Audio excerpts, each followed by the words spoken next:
Yankees here to open it up. The Orioles hanging on last night and got the victory, and they will try and make it 3 in a row in this ball game tonight. Hi, everybody. I'm Gary Thorne for the Orioles. These tight ball games just will not go away, but that's okay. So long as the Orioles are on the winning side of it, that's going to be just fine. And to do that, some of the things they have to do, they did last night, like 2-out RBIs. The Orioles came into the ball game just 8 for 74. However, they got 4 2-out RBIs in last night's game. Hughes, Reimold, and then Izturis. Hughes would score, and the Orioles weren't done with that. It was Izturis again in the 8th inning. Lugo would score. An error by Jeter had set that run up, and the Yankees saw the Orioles getting some big 2-out hits. Just one of the many things, Jim, that last night the Orioles did that have to be done to win these tight games. Yeah, you know, if you talk to Kevin Millwood, he said, well, probably about a C+, maybe a B- as far as the start, but they've been getting consistent starting pitching. But the other part of the equation, if you're going to win the one-run games, even if you get the clutch hits, you have to have the bullpen come out. And, you know, I guess we might have seen our starter of the future last night, Alfredo Simon. He comes in throwing 96, 97 miles per hour. But Jimmy Johnson pitched the 8th, something he did 2 years ago about as well as anybody in the American League. And then Alberto Castillo, he's been almost perfect since he's recalled from the minor leagues. So just the little things. And then the Yankees, they just kind of beat themselves last night. You don't see that happen very often. Opportunistic, that's what it resulted in for the Orioles. Take a look at some plays last night that mattered for the O's.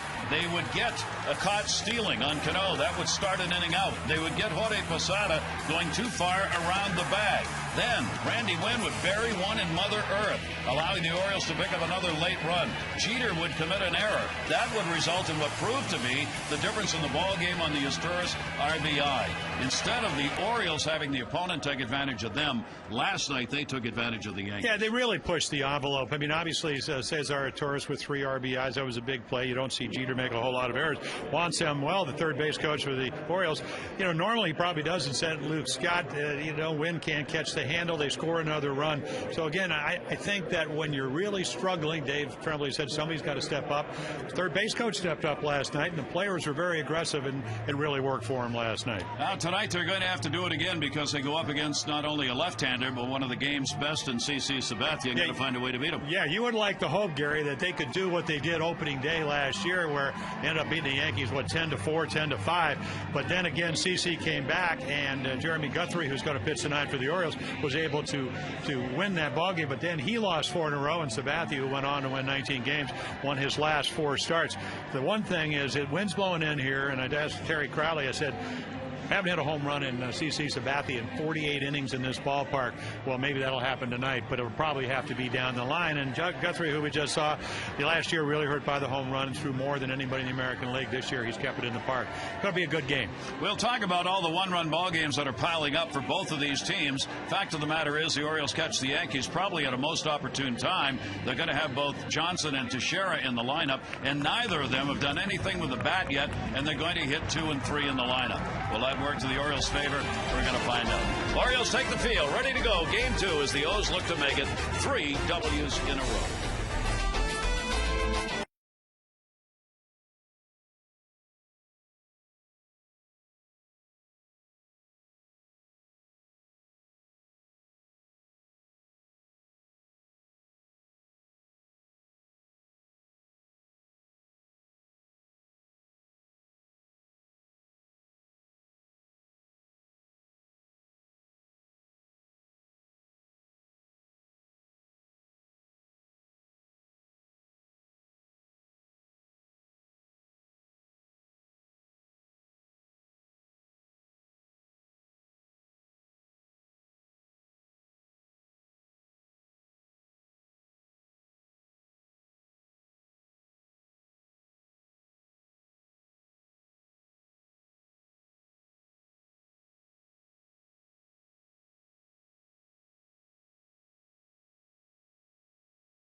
Southwest Airlines.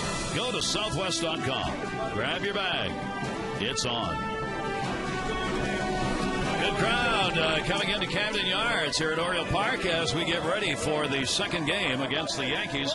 The Yankees on their road trip right now are 3-4. The Orioles last night getting their first win at home. We'll look at another tonight.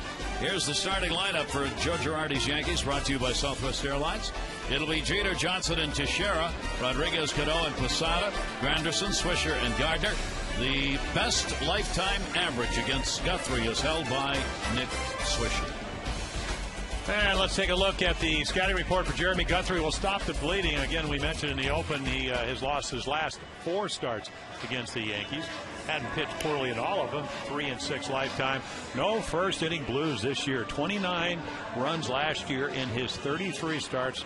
None so far in 2010. And then last year did lead the American League with home runs. This year only 2 home runs in his last game. The solo shot, and that usually doesn't beat you, even though they've only scored 10 runs in his 3 starts. So he's been pitching very well. Did not have a good spring, and has turned it around as the season has started. 55 degrees, 1 degree warmer than it was last night at game time. Winds seem to be blowing out towards the center and left. Be mostly clear, not a cloud in the sky you can see here from the where we are, and the lights are turned on already to start the ball game. Here's Derek Jeter. Guthrie's delivery will be fouled away, and we are underway. Jeter took it 0 for 5 in the ball game last night. That dropped him down below the 300 mark. Still the 3 homers and 12 RBIs on the season for Derek Jeter. Jeremy Guthrie, chopper to first. That is a fair ball. Jeter will think about 2. Markakis over to get it off the wall, and he will start it out with a double. Jeter continues his 300-plus average against Jeremy Guthrie with a leadoff double. Well, 2,772 hit. It's just a routine ground ball, but well placed. And nobody can do it better than Derek Jeter. You're playing off the line, playing percentage baseball right over the bag. And they take the ball off the field because that double now ties Don Mattingly 3rd place on the franchise all-time list in doubles for the Yankees. Jeter 442 of them, and he wanted the baseball. Nick Johnson. Johnson came on last night, appeared in a pinch hitter's role and drew a walk, something he's done a lot of. As we told you last night, he and Mark Teixeira have the 2 lowest averages coming into this series of any major league players so far this year. Yet the Yankees have won a dozen games. Johnson, of course, makes up for it with a big on-base percentage. He is 2nd in walk in the league. I mean, it's amazing you can be hitting 135 and still have an on-base percentage close to 400 at 384. 4th best in baseball last year at 426. And of course, he expects had some back problems. One to left field. That's going to hold Jeter halfway. Gets by Montanez, and Jeter will score into second base, and not in time to get Johnson. Montanez will be charged with an error. It'll be a single and an error. Jeter would not have scored had that ball been played cleanly, at least on that base hit. I got to imagine you can see Johnson again. He works the count to 2-0, slices one in, and Montanez doesn't catch it. You know, Jeter kind of hesitated, want to make sure that the ball wasn't going to be caught, but he was going to go to 3rd. And Lou may have taken his eye off it, but it goes off his glove. They do credit Johnson with an RBI and an early 1-0 lead. So there are the first runs scored in the first inning against Guthrie this season, as it took all the way up to game 5. Yeah, I don't really agree with that call as far as the RBI. He was stopping. I mean, he hesitated. That's 2 nights in a row that's happened where the RBI's been credited where an error's occurred, and they've given the hitter an RBI, at least for the moment. So a 1-0 lead. Mark Teixeira 1 for 11 lifetime off Guthrie. He will take that first strike, hitting at only 129. 3 doubles, 2 home runs for his extra base hits. Johnson gets his 6th RBI with that 135 average. And he's at second base. Guthrie, that one's going to miss down low, and a 3-ball, 1 strike count. So one of our keys to the game, first run in the first inning, that's down the window. Of course, he's been behind all three hitters. That's not the way you want to pitch to the Yankees. 3 ball, 1 strike delivery on the way, and that is a strike taken at the knees. Teixeira did not think so in the call by Las Diaz, the home plate umpire. Well, as much as he's struggling, he's still thinking about if he can, even though the count's now 3-2, hit a ball to the right side, make it easier for Alex Rodriguez on deck. Shift is on. He does just that. Garrett Atkins will take it to the bag for the out, but Johnson does go to third base. Let's take a look at the way Jeremy Guthrie holds the pitches, the traditional 4-seam fastball. There's your 2-seamer, fingers right on and then the knuckle curveball. Doesn't throw it a whole lot. More sliders and the changeup, circle changeup that he's noticed that Brian Mattis throws his a little bit harder than maybe Jeremy does, so he's working on maybe a harder changeup. We'll see if it's effective. Johnson at third base now, only 1 away, and the infield's going to come in. Johnson is a slow runner, so on a ground ball, the Orioles are going to try and hold him. And they come in about halfway, not all the way in, and because of that, what you described, lack of speed. A-Rod at the plate. A-Rod had an 0 for 5 in the opener. He's put up a .274 average so far, 5 doubles, 2 homers, and has 11 RBIs on the season. Hitting over .290 with runners in scoring position. A-Rod lifts it in the air to left. That'll get a run in. Jones and Montanez. Jones wants it. He'll put it away. That'll be a sac fly, and the Yankees have a 2-0 lead. They do exactly what they're supposed to. Robinson Cano coming to the plate. At least the bases will be clear as Guthrie faces the man who right now is absolutely red hot. Last 2 seasons in the American League, Robinson Cano has had the best month of April, followed by Cabrera, Longoria, third. And he certainly has kept it up here this season. He's got a 6-game hit streak. He extended it with a 3 for 4 in the ball game last night. So Guthrie's got 2 down and nobody on. But the Yankees have 2 runs in. Jeremy Guthrie came into this ball game having allowed only 4 hits and no runs in the first innings of his first 4 games. Here in this one, a couple of runs on 2 hits. And they have changed that RBI call, so Johnson does not get an RBI. It's the error that allows Jeter to score. Yeah, only because he hesitated.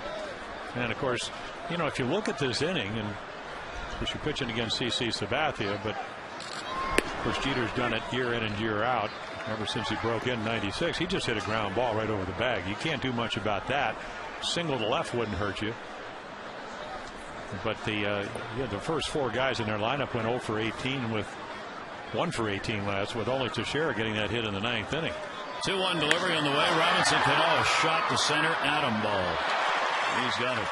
2 runs are in and a couple of hits. Nobody left on base, and the Yankees jump out on top. We'll take a look at the O's lineup coming up.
Lead. Let's take a look at the starting lineup for the Orioles tonight.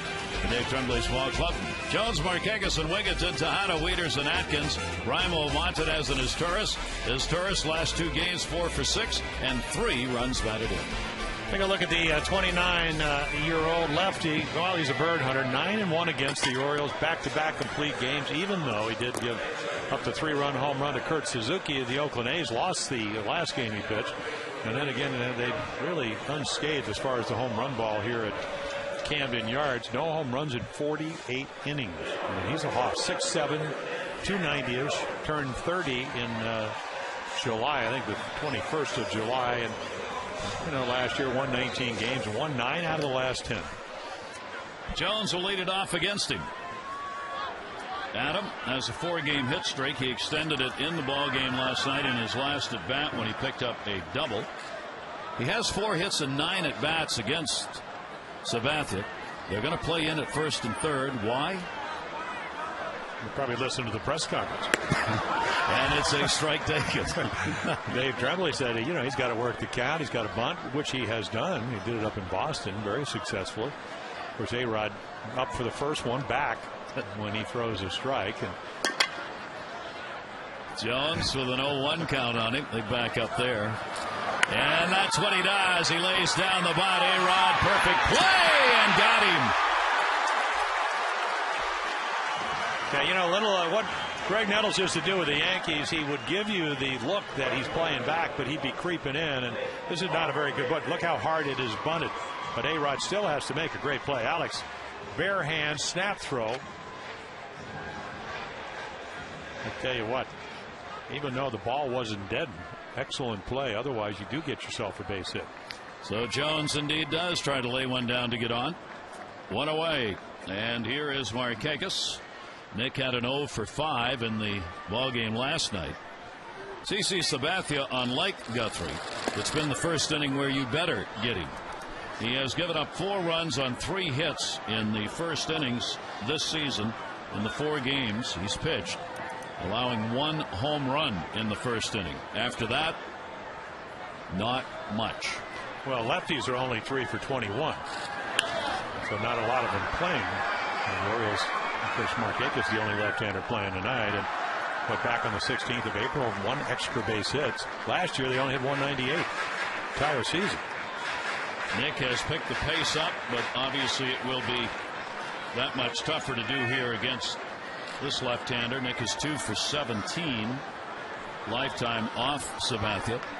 Here's the 1-1 delivery on the way. Fastball down the line. He's got a base hit. He'll make the turn into the corner. Gardner. Markakis to second with a double.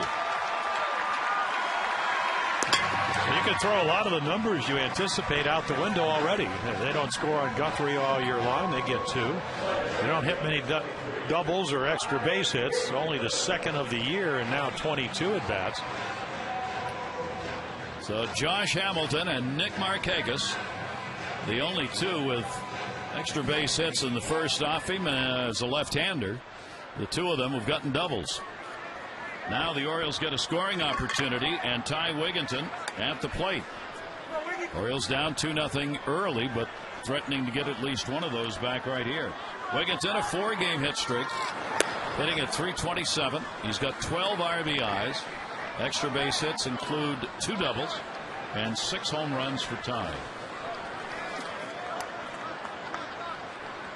Wigginton, 3 for 9 with runners in scoring position. That's one of the better numbers. The best among the regulars for the O's. That one tails away on the strike. Ty Wigginton, without him, the Orioles offense in many games would have been non-existent. But he has been very consistent. The highest slugging percentage through 20 for Oriole right-handed batters. Frank Robinson the record, then Junior. Frank Robinson again, Bordick, and Ty Wigginton. Good lead at second. 1-1 delivery on the way. Wigginton fouls it down the right field side. Teixeira will get chase, no play. Well, Ty, I took one in the ribs last night. I said, you didn't even wince. He said, no.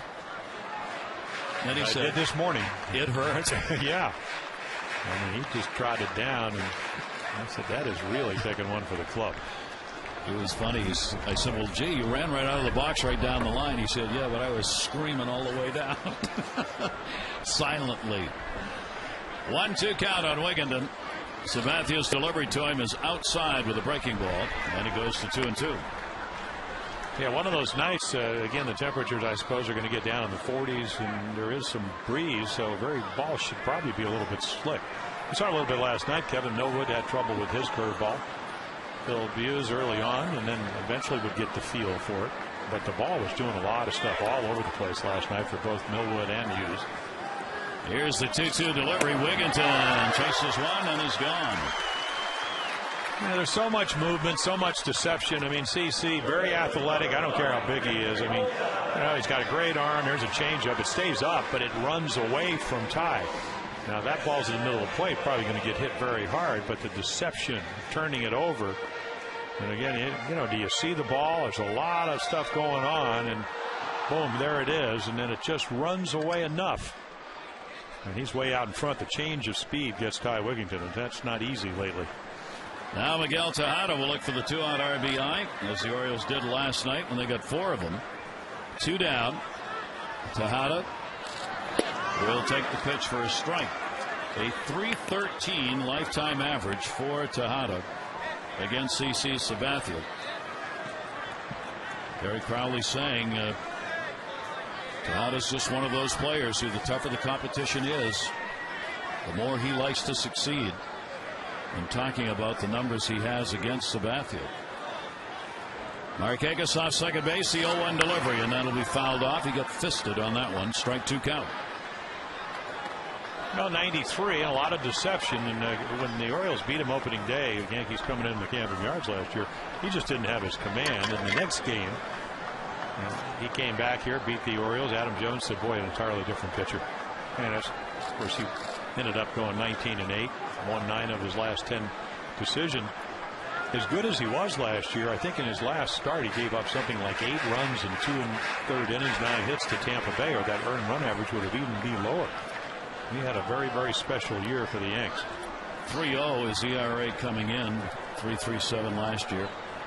2-strike count Tejada. Orioles trying to get Markakis in from second base. Nobody trying to hold him there. Tejada, slow roller. A-Rod's called on again. Not this time. He's got the infield hit. Markakis will move over to third base, and Tejada's got a single. Corners covered with 2 down.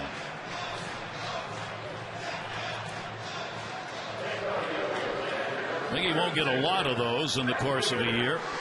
Well, that was well placed. You take a full swing, and Alex Rodriguez, runner in scoring position, 2 out. He's playing deep, exactly where he should be playing. And just a good pitch. You don't hit it. And that's why you run him out. Oh, yes. You never know. So 2 on with 2 down. And here's Matt Wieters. Matt had his hit streak ended at 8 in an 0 for 2 in the ball game last night. What you still like, though, is he did get on base twice with some base on balls. So, again, the on base percentage. Sabathia with 2 down. Wieters will foul that one away. Now, of course, switch hitter getting an opportunity to go up right-handed here, as he doesn't get a lot of those chances in the course of the season. Although this year the Orioles have faced a few lefties. He's hitting .318 right-handed, .313 left-handed. 1 home run hit from the left side. 1 strikeout. Wieters. Breaking ball. 0-2. And a good one. Talking to Kenny Singleton, former Oriole, now broadcast for the Yankees, he said Matt Wieters is a lot like him in the sense that you hit the fastball the other way, and again, there's going to be that top slider, and you get on top of it, and he certainly does because it goes straight down. And Kenny said, you hit the fastball the other way and you pull the breaking ball, and Matt does that quite often. 6 of his 9 home runs last year were the opposite field. He's got tremendous power. They're still talking about the home run he hit down in Tampa, way, way up in the bleachers.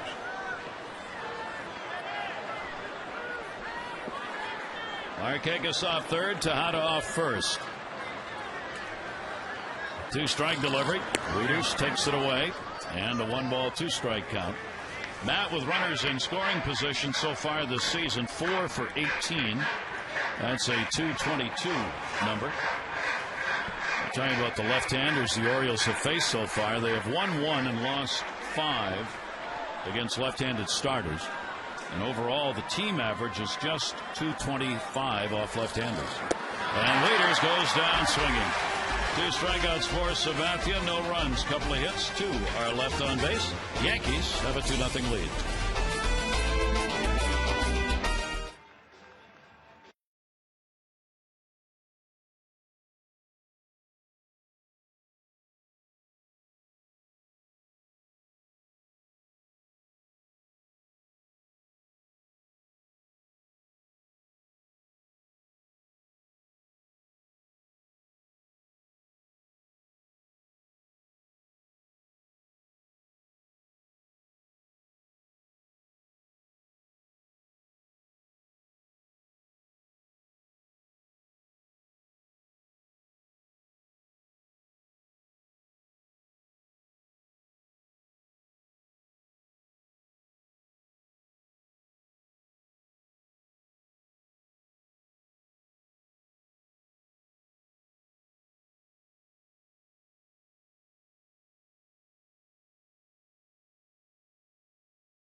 Seven, 2-4-1 Luna.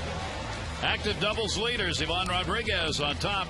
Manny Ramirez, Ken Griffey Jr., Garrett Anderson, Todd Helton, A-Rod, and Derek Jeter very close together, and Miguel Tejada 14. Some active doubles right there, and I mean active with a capital A. Love the hats, though. Good night to have them. In style. Posada, Granderson, and Swisher are due up against Jeremy Guthrie. Jorge Posada 4 for 15 and a home run lifetime off Guthrie, who started, stopped. And Posada backs out. Last night, he launched one. That was a Yankee fan that threw that back, wasn't it? I saw that last night twice, and I couldn't believe it. Posada got it in the 4th inning, his 5th of the year. Gave him a 2-1 lead. Caught him on the knee. Well, you can hear the Yankee fans. They're booing. Can't be mad. I tell you what, there's no reason to throw at him, but watch him just over-rotate. Head jerks left. Ball's, well, what, 2 feet inside? And why would you ever, already down 2-0, want to hit the first guy? Now, it doesn't make your leg feel better. First batter hit by Guthrie this season. Girardi comes out to walk his catcher down. Well, he has been pitching inside, but it's just a dance. You throw a hard slider, 2-seamer, just to kind of unsettle the feet, so to speak. But that ball just got away from him, and you could just see his head, shoulder go straight left. Something he hasn't done a lot of. We are seeing the numbers go right out the window in this ball game in 1+ innings. Leadoff batters in an inning is a place where the Orioles starters have been exceptionally good. Leadoff hitters, opponent batting average, Guthrie .231, Mattis .261, Millwood .265. David Hernandez is the only one who's had a struggle with that.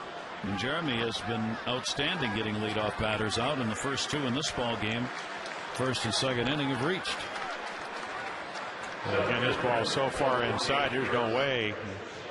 Jorge just trying to get out of the way, plants the front foot, and nowhere to go. You do the percentage. Guthrie had retired 74% of leadoff batters coming into the ballgame.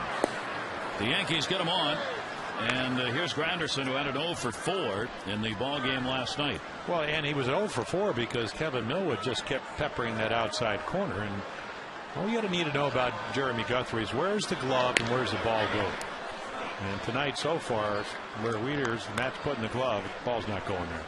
And there's a tendency of, hey, Yankees lost your last 4 starts last year. overthrown a little bit. Just doesn't work. That ball's going to be a base hit into right center field. Posada not going fast at all, just stops at second base. I mean, he just loped down there. Maybe that knee where he got hit really bothering him because he could barely get down to second base. Hey, looking in the dugout, of course, easily would have gotten to third base because the ball's not up the gap, but certainly towards the gap. He's limping out there, even trying to get a lead.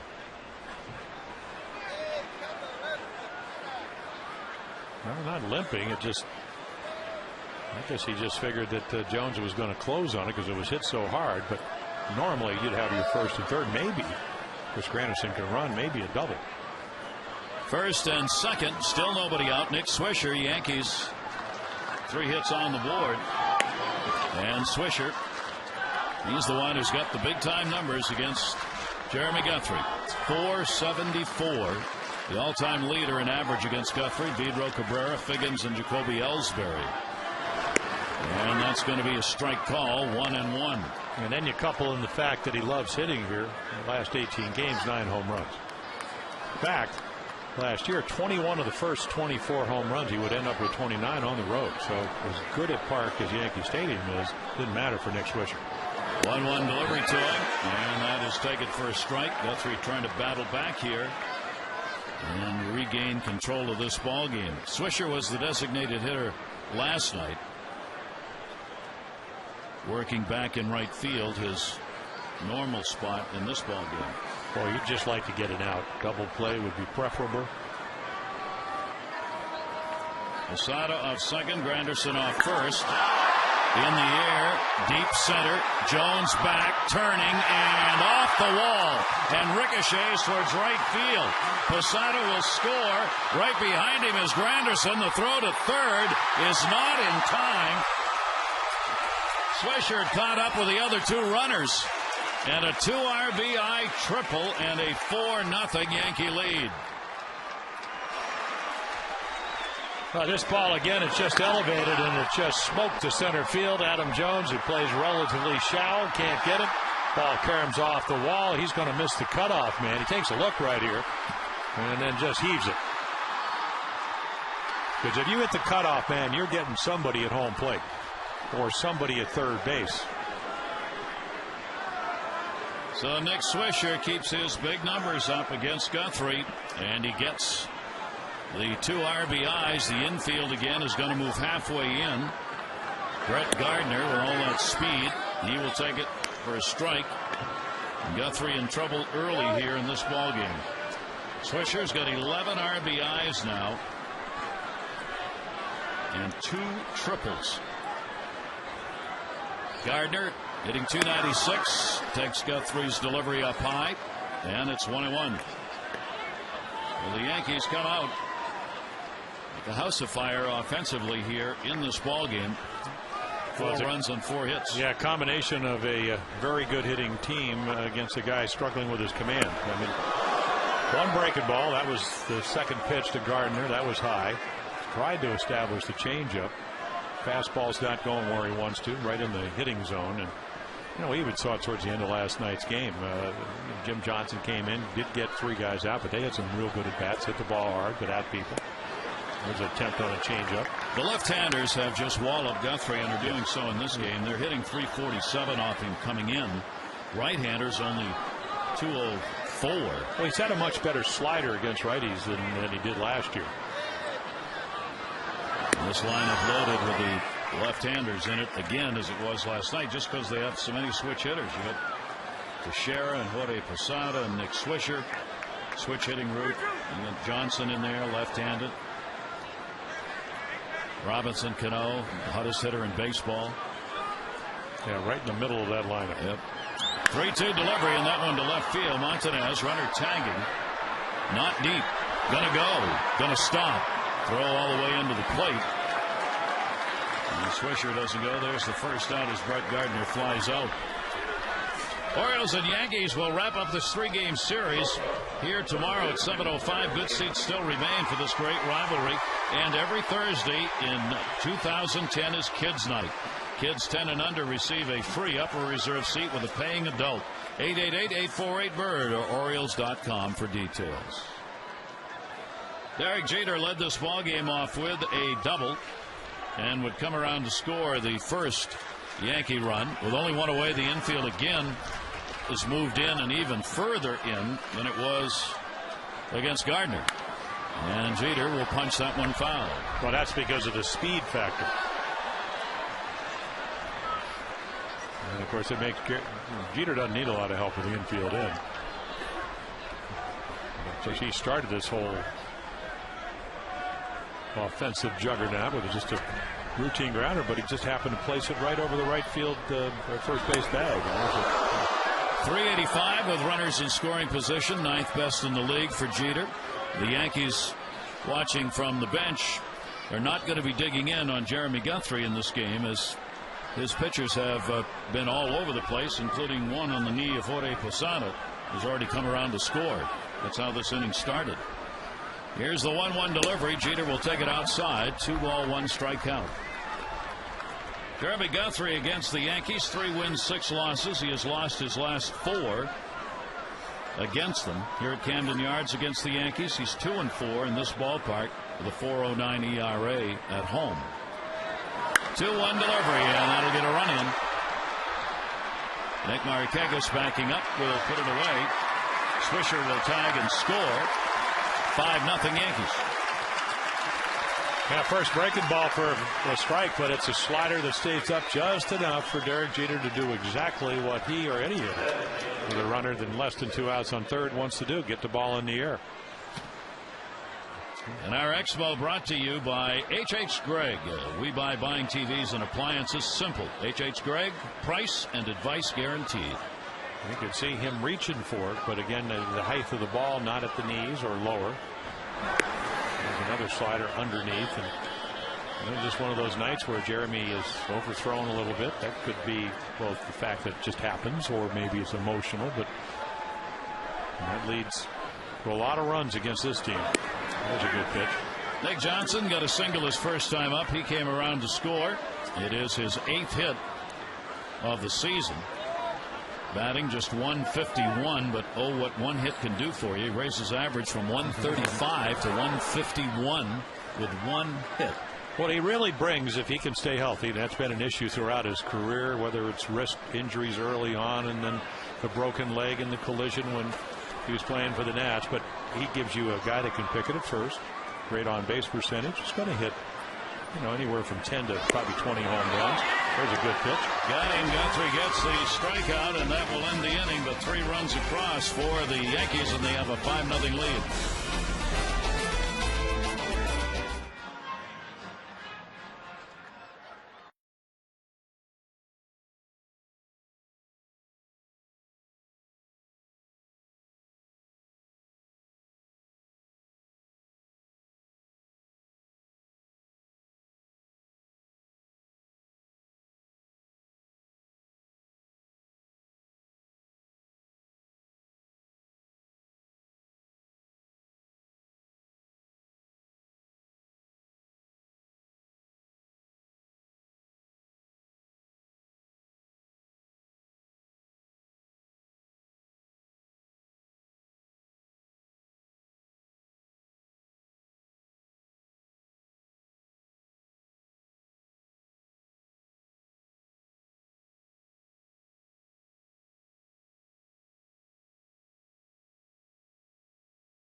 came up to him and told him he would be back because CC Sabathia, the left-hander, on the mound. Many people, though, surprised to see Ryan Hughes sat since he was called up from AAA. He had 3 consecutive games where he hit. He had 3 RBI in that game, and a lot of people thought he gave the lineup a spark. But Dave Tremblay still willing to give the veteran who signed here as a free agent an opportunity again here.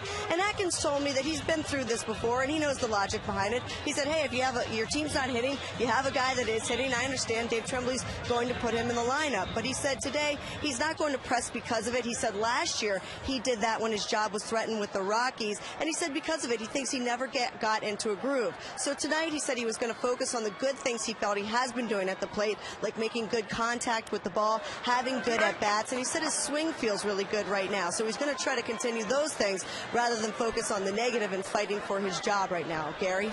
All right, Amber, and he'll be looking for his first hit against the left-handed pitcher this year. He is 0 for 17 against the lefties.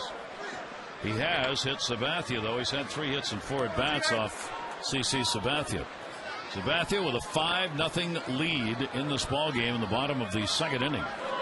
That ball towards the middle, Cano over, and that takes a hop on him. That should be a base hit. Yeah, oh yeah, very definitely 1 for 1 now. And 0 for 17's gone. Strategy pays off early. Yeah, just pokes it up the middle. You could see him actually cover the outside corner, and then very difficult play. Man, you can't get in front of this if you're Robinson Cano, so you're either going to backhand it, and anytime you backhand a ball, we saw it when Davey Johnson first played second, if the ball just comes up, it's going to hit the heel of your glove, and he didn't have a choice there. Francisco Cervelli has come on to do the catching, so out is Posada, who was hit by a pitch in that 2nd inning. Cervelli behind the plate now for the Yankees. Here's Reimold, designated hitter. And Joe Girardi, no matter what the score of this game, will be on pins and needles for the reason of having to put his backup catcher in a ball game in the 2nd inning. You really hate doing that. You want that backup catcher on the bench. And usually blowouts or close games, the last person to get in is that backup catcher, because generally whoever the designated catcher is beyond it isn't a catcher. Here's how Posada took one. That hurts even more the second and third time around. That sound is horrible. So Cervelli in there. Well, 138 wins, 82 losses for CC Sabathia. You wouldn't think he changes. Down to third. A-Rod's being tested in this one. Only play at first, and he gets it there. Atkins goes down to second. Yeah, you don't think he's going to change his game plan.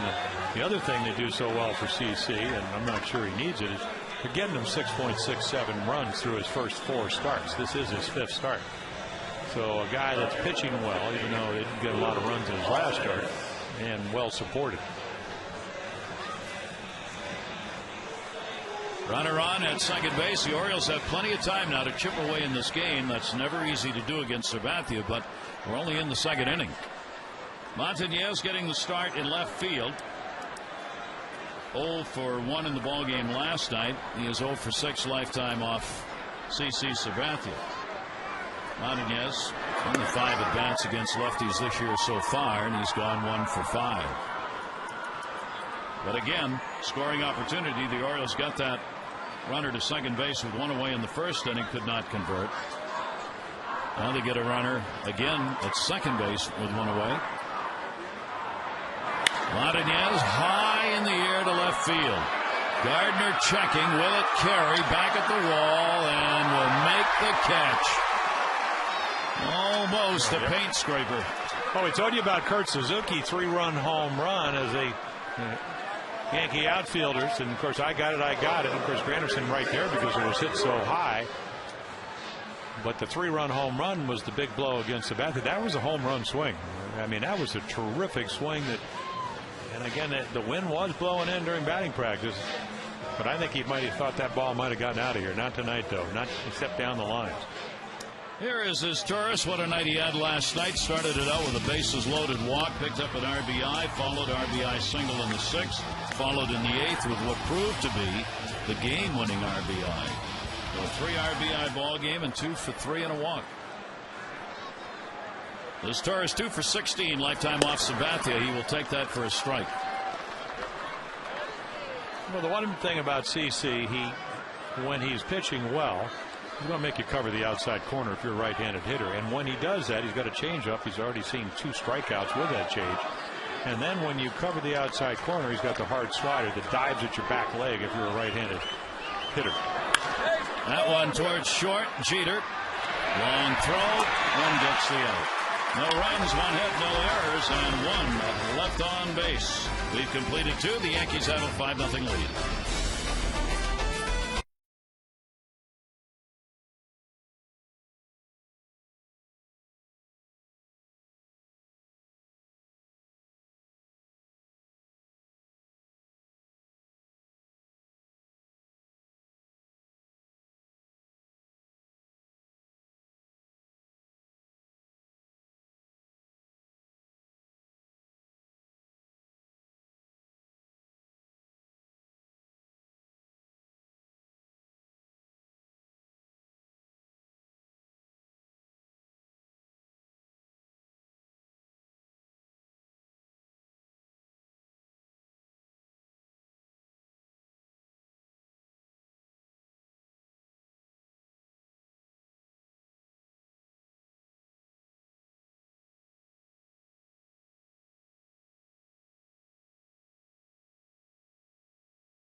Go to Southwest.com. Grab your bag. It's on. Yankees have the early lead in this ball game. Our Wired Wednesday brought to you by Verizon, the network with the most 3G coverage. And the skipper of the Orioles, Dave Tremblay, standing by to join us here as the Orioles find themselves down early. Mark Teixeira up. Skip, you're a lot closer watching Guthrie. What do you see? Well, he hasn't been consistent with his delivery. Been behind. They came right out and got some hits together. He just needs to be more consistent with his delivery and better pitches in the strike zone. Sabathia, one of the best pitchers in all of baseball, won his last 4 starts against the Orioles. Any formula to trying to beat him? I mean, he doesn't walk a whole lot of guys. Hadn't thrown a home run here, I guess, in 48 innings in his career. Well, I think it's even tougher when he gets staked to a 5-0 lead. We needed a 2-out hit there in the first, to get back in it. Now we're going to have to try and get some base runners on and put a string of hits together. I think he'll just get stronger as the game goes on, and we'll have to battle to get back into it. That one is playable, and that will be hauled in. Skip, over the last couple of nights, some fly balls have been hit pretty hard. What's your read on the carry here on these last couple of cool nights? Well, I think the ball will go out if you hit it down the lines. I think later in the evening as it gets, I don't think up in the alleys the ball's going to travel. You're really going to have to hit it. It just seems like there's a lot of dead air here. Rod up, a strike. One of the pleasant surprise for the Orioles over the last 3 games, Ryan Hughes, and I asked him if he was playing down at the cage. He said no, the skip is going to play Garrett Atkins. Well, so far it looks pretty good. Did you have any thought of maybe, because he's been swinging the bat so well, of sticking him in there against a very, very tough left-hander? No, I didn't. I knew what the pitching matchups were coming into the series, and Hughes has gotten off to a very good start for us. But Atkins, in order for us to be successful, he's going to have to contribute. And he's got very good numbers in his career against left-handed pitching, so I got him back in there tonight. Skip, a quick one. Were you happy to see Jones lay down a bunt? Yeah, that's part of his game. Rodriguez made a heck of a play. Any other time, it's a base hit. He does that more often. I think he'll beat a bunch of them out. He did it in, the last series in Boston. He basically walked to first base. It was such a good one. I think a lot of teams play him deep at third, and if they give it to him and he's leading off and in, I think it's a very good weapon. All right, Dave, we appreciate it. Thanks very much. All righty. And our Wired Wednesday, the skipper of the Orioles, Dave Tremblay, joining us live from the dugout. That ball in the air to right, curving towards the line. Marquez And it keeps right on curving into the seats. Well, so we know the wind's blowing a little bit, at least down the right field line to the stands.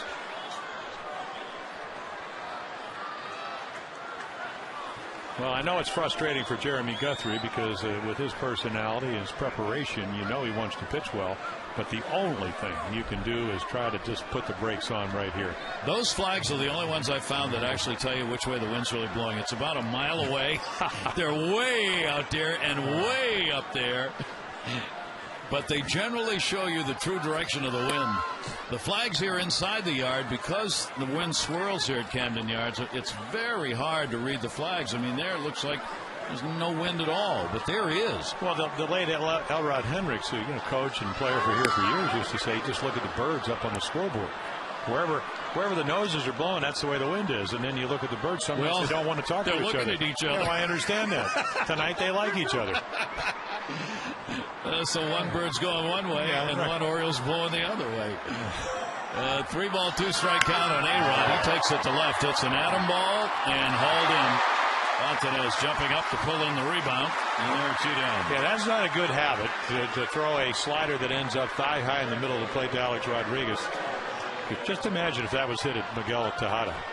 His career could be over. But luckily, in Montanez, I tell you what, that's a tough ball to handle. Makes a nice play. You'd rethink third base. Oh. So there are 2 down here, and a chance to retire the side in order in the third. Robinson Cano, he flied out first time up. Cano leads the league in average. He is second in multi-hit games, third in hits, third in runs. And he drills that one to right. Nick Markakis looking way back, and goodbye home run. Robinson Cano, his 6th homer of the year. 6-0 Yankees. Well, there's another high slider. You know, fastball, I mean, he's leading not only league in batting average, but also hard hit balls. He lined out the center on a fastball, so you figure I'm going to trick him. Watch where this one ends up.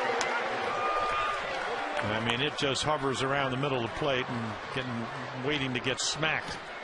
This is the wrong guy to hang a slider to. He's that hot. 3 home runs off Guthrie. All have been hit by left-handers this year. Only 3, but boy, Cano tagged that one, and 7-game hit streak for him. I mean, he is so hot. Do not touch or you will get severely burned. What a start he has had to this season. 15 runs batted in now. And that is on the outside corner for a strike. Cervelli getting his first at bat, coming in for Jorge Posada. Yeah, his first at bat in the big leagues, first base hit, was against Jeremy Guthrie last May 8th. 0-2 delivery outside, which is the day that A-Rod came back. So the Yankees, since A-Rod are back, is 113-55, or is it because of Francisco Cervelli as we look at Mark Hendrickson? Because he's been on the club ever since then too. I'll place my bets.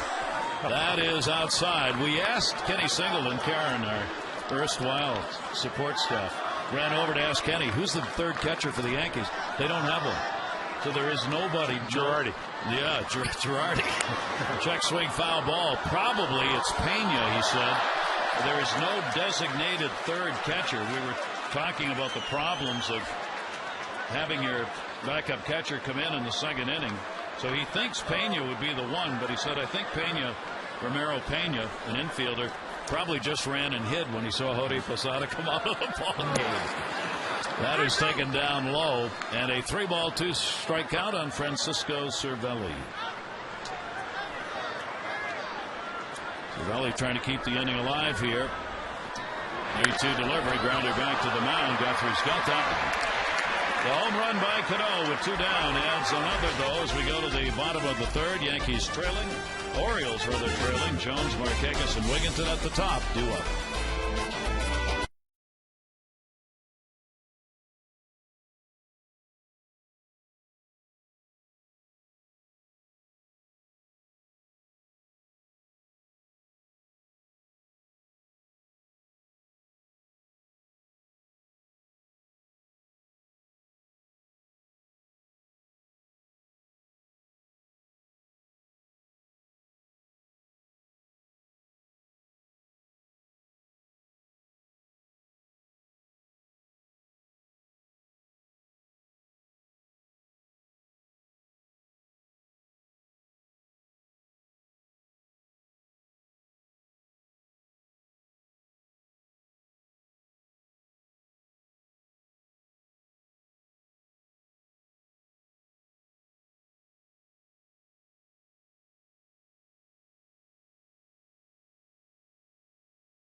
was CC Sabathia. It was clear the two were very close, and he told me they go way back to the year 2000 when Bunbury was with the Cleveland Indians organization. He was an outfield coach and a base running coach, and CC was just a very young pitcher trying to prove himself in A-ball. Well, Bunbury told me he'll never forget the night that he knew CC Sabathia was going to be special. He said his stuff was electric. He said about 2 balls left the infield all night, and afterwards he wanted to tell CC how he felt, but he said, I was a coach. At that level, you still want to coach. You don't want to pump them up too much because it's a long road to the big league. So instead of giving him a straight out compliment, he just said, hey, CC, maybe you could have gotten me out tonight. So, Palmer, you know Bunbury, that was just Bunbury being himself, never short of confident.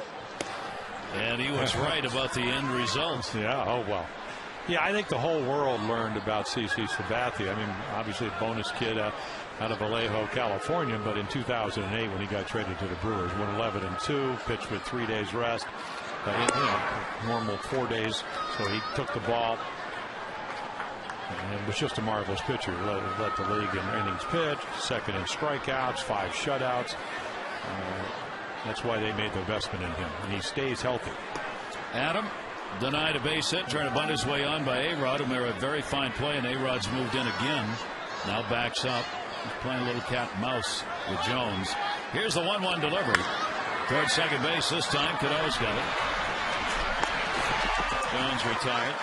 Last night, Adam Jones in frustration. This was after his 4th at bat when he struck out. Slammed the bat and the helmet down on the ground. And after the game he said, my mother saw that. So I said tonight, I said, Adam, what'd she say? He said, when I talked to my mother, she said, don't slam that damn bat on the ground. He won't do it again for a while. Mama watches all these games, and Adam knows Mama will call, and she did. Well, everybody can tell you not to wear your emotions on your sleeve. It's just hard not to do that from time to time, especially when you're frustrated. Yep. Nick Markakis had a double his first time up. Orioles have 3 hits off Sabathia. They've had a chance. They've left 3 in scoring position here in the first 2 innings of the ball game. But the Yankees have the 6-0 lead. And that'll be scooped by Cervelli, and the count goes to a ball and a strike. Nick with the bat coming alive now at 273, still looking for his first home run. Has 3 RBIs. That's not the number he wanted in that department at this point either. Sabathia with a very long look in, a little too long, and Markakis will back out. Well, you know, it's the interesting thing about runners in scoring position. He was 3 for 13. If he gets 2 for 2, he'll be hitting 333.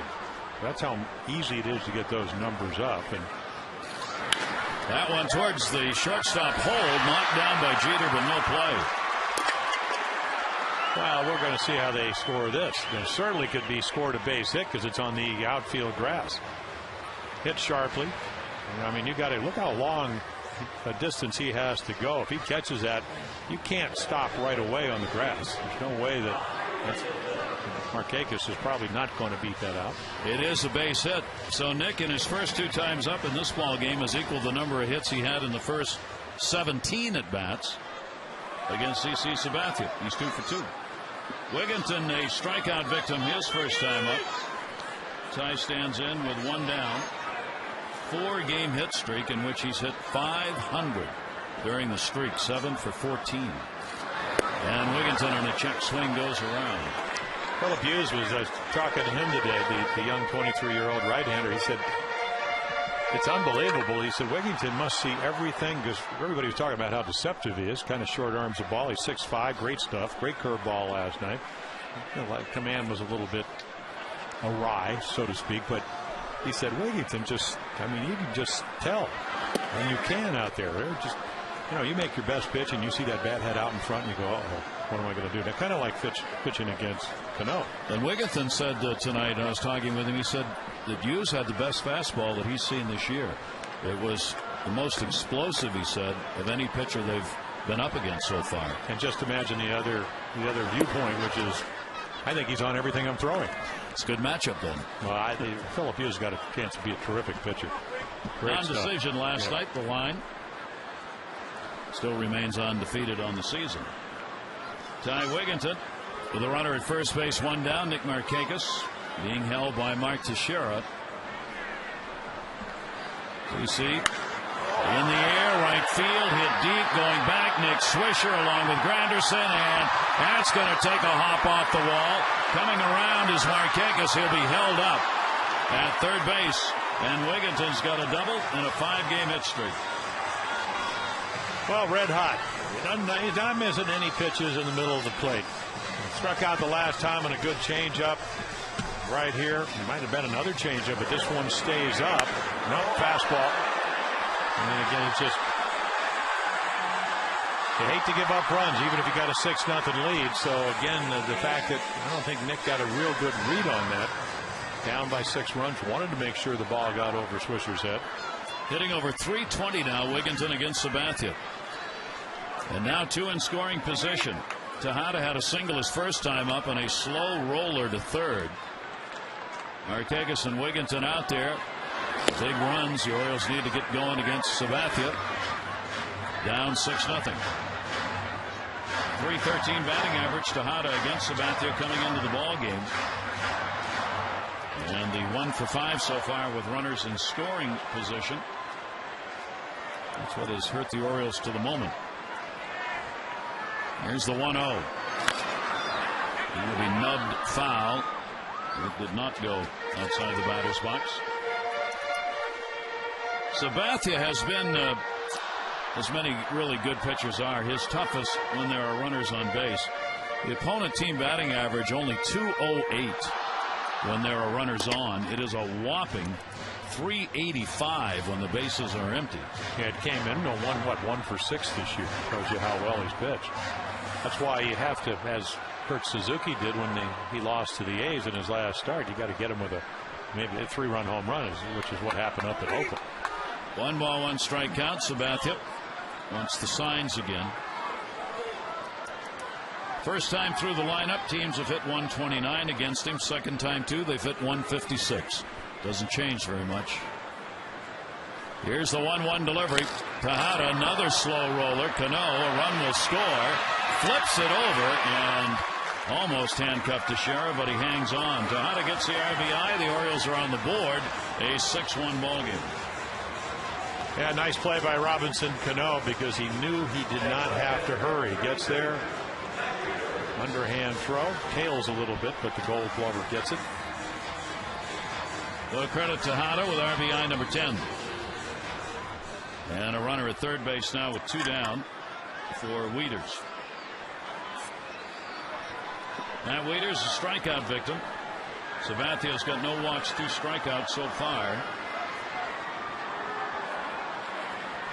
Wieters gets the 2-out RBI chance. And the off-speed, and I mean off-speed pitches in there. Hadn't thrown too many curveballs. He didn't throw that hard slider, but he just dropped it over. And you can't possibly be looking for it because the fastball's been in the low to 93, 94 range. And then you struck out on a changeup the first time. Fastball. Yeah, well, you're getting to see why it's so tough to beat this guy. He plays for a great team. He knows how to pitch. He can pitch at both sides of the plate. He can pitch in and in with that pitch. He can cut the slider in, and then he can two-seam you and change up you away.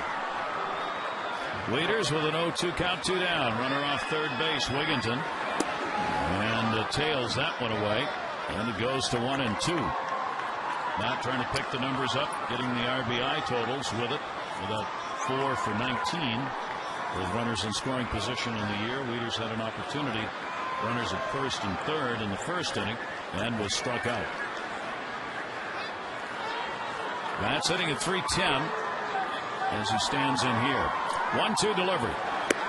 Tried to get him to chase that pitch again, and he wouldn't do it. 2-2.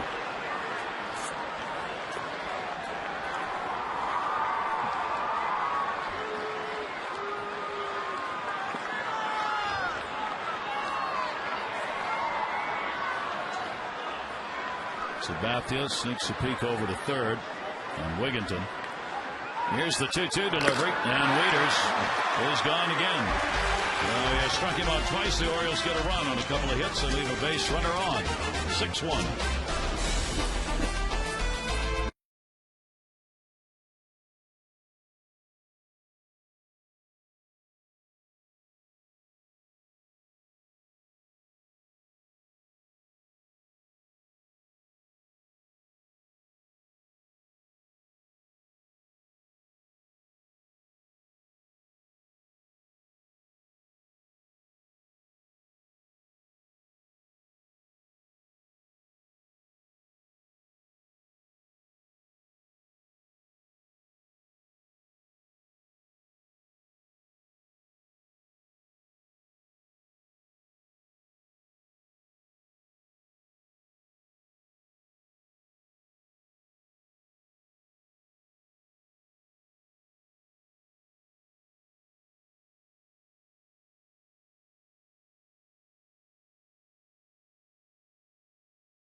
List is the Lyric Opera House. Thursday, one night only. That's Thursday at 8 o'clock.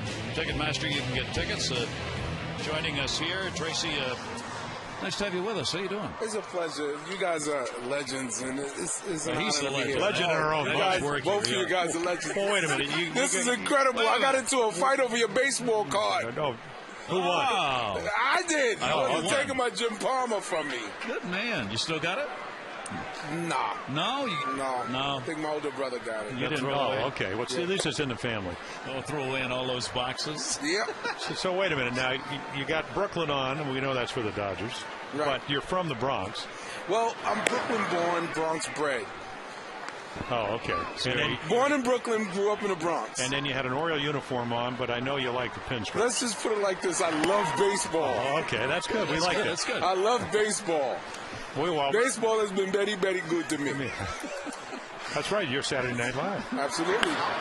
30 Rock, Saturday Night Live, comedy tour. Yeah, not bad. Now, an Orioles game. And now an Orioles game. And add that to the list. Now, so that's what you've done. Your career has been stand-up comedy, huh? Yes. And how do you ever start that career? Apollo Theater, I read. First of all, the first thing you have to do is be funny. So that would eliminate You don't want us. to get into comedy and not be funny. Yeah. Well, okay. that's a good But idea. how do you know if you're funny? Well, if the girls laugh, then you're funny. The girls laughed at me my whole life. It didn't mean I was funny. Well, Got to want to strike out. that was a way for me to get the girls. So then I said, wait a minute, I can turn this into a business. Okay, now you started what? The Apollo Theater, like in 1984. I read. I googled you today. Well, you're in actually, there, by the way. Thank you. My dad did stand-up comedy in Vietnam. Oh, you're kidding. So, yeah, and he was the funniest man in the world to me, and I wanted to imitate my dad. So I'm just basically imitating my dad. Wow. Did he actually work with you in comedy? No, actually, before I got into show business, my dad passed away in 1987. So, but I kept the legacy of funny alive. So he's with me. How do you stay funny? How do I stay funny? How do you stay funny? Don't you get tired of being funny? If you don't know, I'm not funny all the time. I mean, there's a lot of drama in my life. Yeah. So that's where I get the funny. So you have to take the drama, the happy face, the sad face, and, there's a balance and everything. So I try not to stay funny. I base everything in reality, and reality isn't always refreshing. Well, that's the truth. Well, look at the scoreboard. Look at the score. I suppose for you it's refreshing. I see.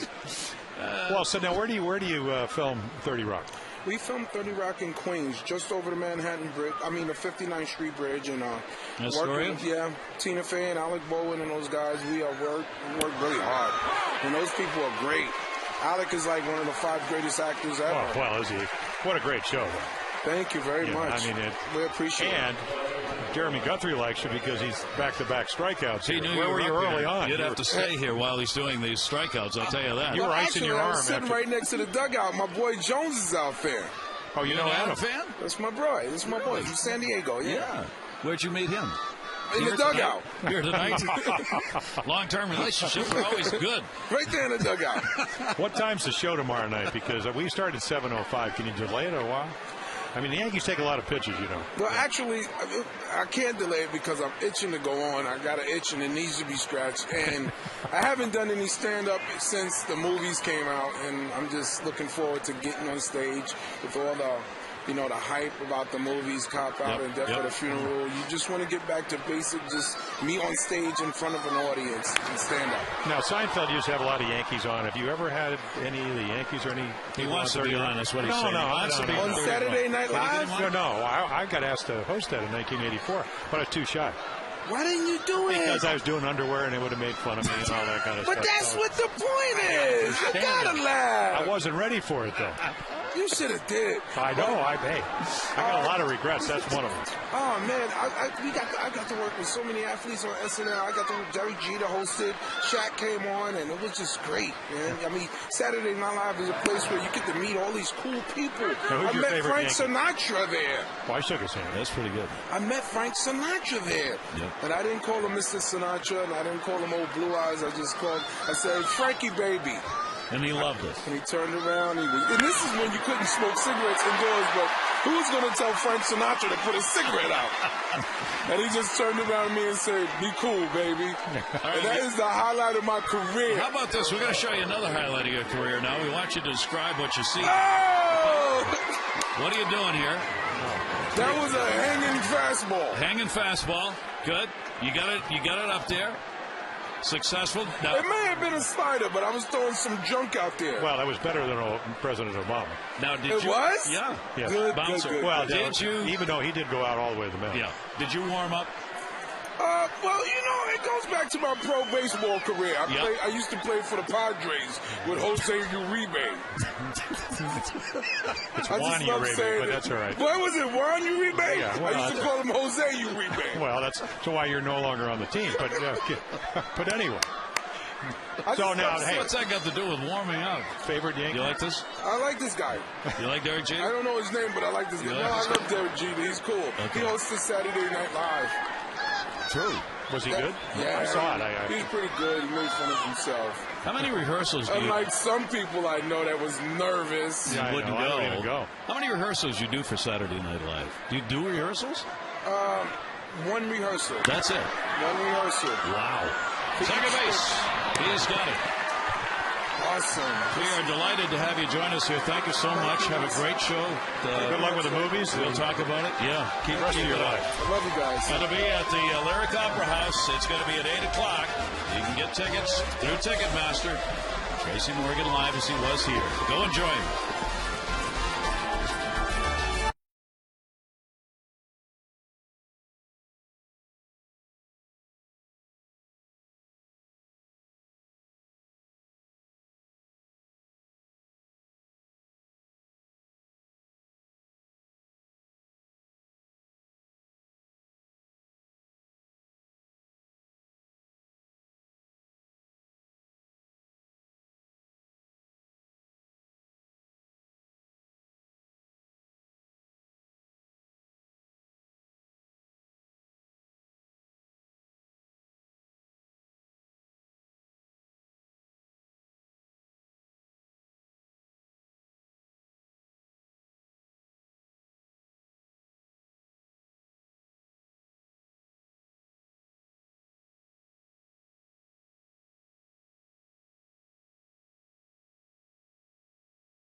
early against Jeremy Guthrie, and CC Sabathia giving up just the 1 run so far on Tejada's ground ball out. Alfredo Simon had a night to remember. Just called up from AAA last night. First major league save picked up in the ball game against the Yankees, and a heart-throbbing one as it ended up a 5-4 victory. Sabathia to work here. Fredo, how did it feel after the ball game? Could you get your heart rate down a little bit? Yeah, I just feel like really happy, and I try to do it the best I can, and I just make the pitch and just take the 3 out and just save the game. Well, you did it against a pretty good team. Alfredo, you know, we talk about the Tommy John surgery. You made the ball club last year as a starter and then hurt your elbow. When they told you needed Tommy John, did you think you'd get back in less than a year? I don't think that, but the thing is, I just work really hard for get by quick. So that's what I do. I know I got like a big problem in my arm, but I just work hard for get by as soon as I can to the big league. We're going to watch some of the action from last night, Alfredo, while you were in there. Tell us a bit, though. This week, apparently, while you were still in the minors, you were told you were going to be put into a relief role to be ready to come up. When did you find out you were going to do that, and what did you do in the minors preparing for that? I mean, those guys know I got good stuff. I mean, I'm a power hit pitcher. I just throw like real hard, and I just throw like 2 seamen. Sliding, split, so I got the stuff for the closest. So they know what I got, so that's the make the thing that to those guys. Alfredo, did you ever meet Jose Mesa? Yeah. Okay, well, he was a starting pitcher. The Orioles traded for him from Toronto, and then he became one of the best closers, doing exactly what you just talked about. 2-seam fastballs, throwing in the mid-90s, which you certainly can do. And what I liked about last night, it just seemed like, you know, you didn't overreact. You just went out and did your job. Yeah, exactly. Like, I just tried to go after, like, just throw a strike and just put the ball in play and just make the out.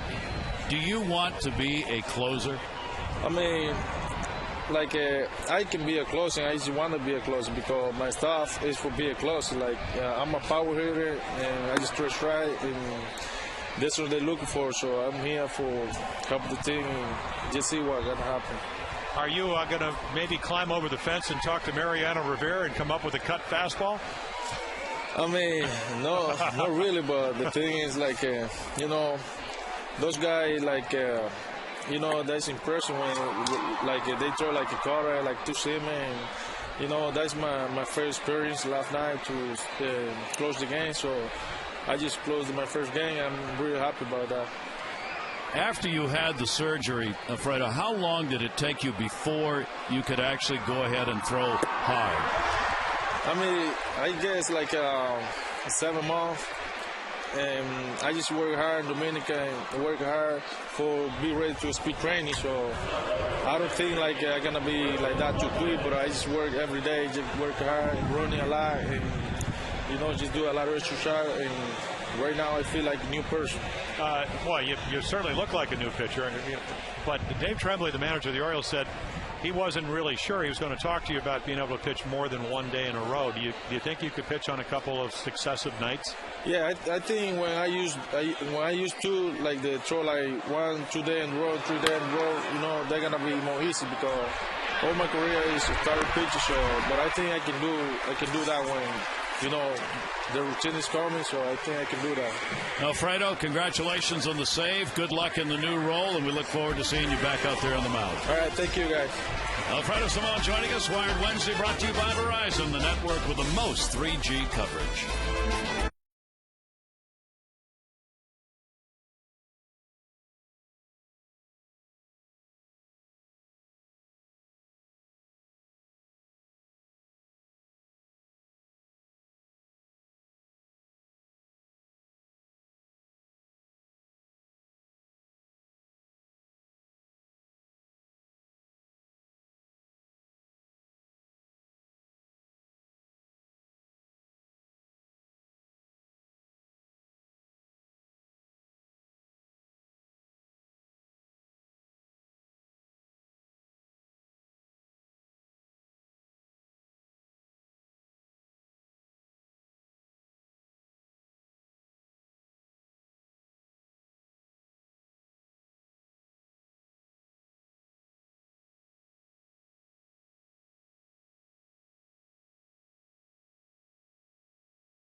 Jim Palmer, I'm with Theo Harris, and a cast of thousands.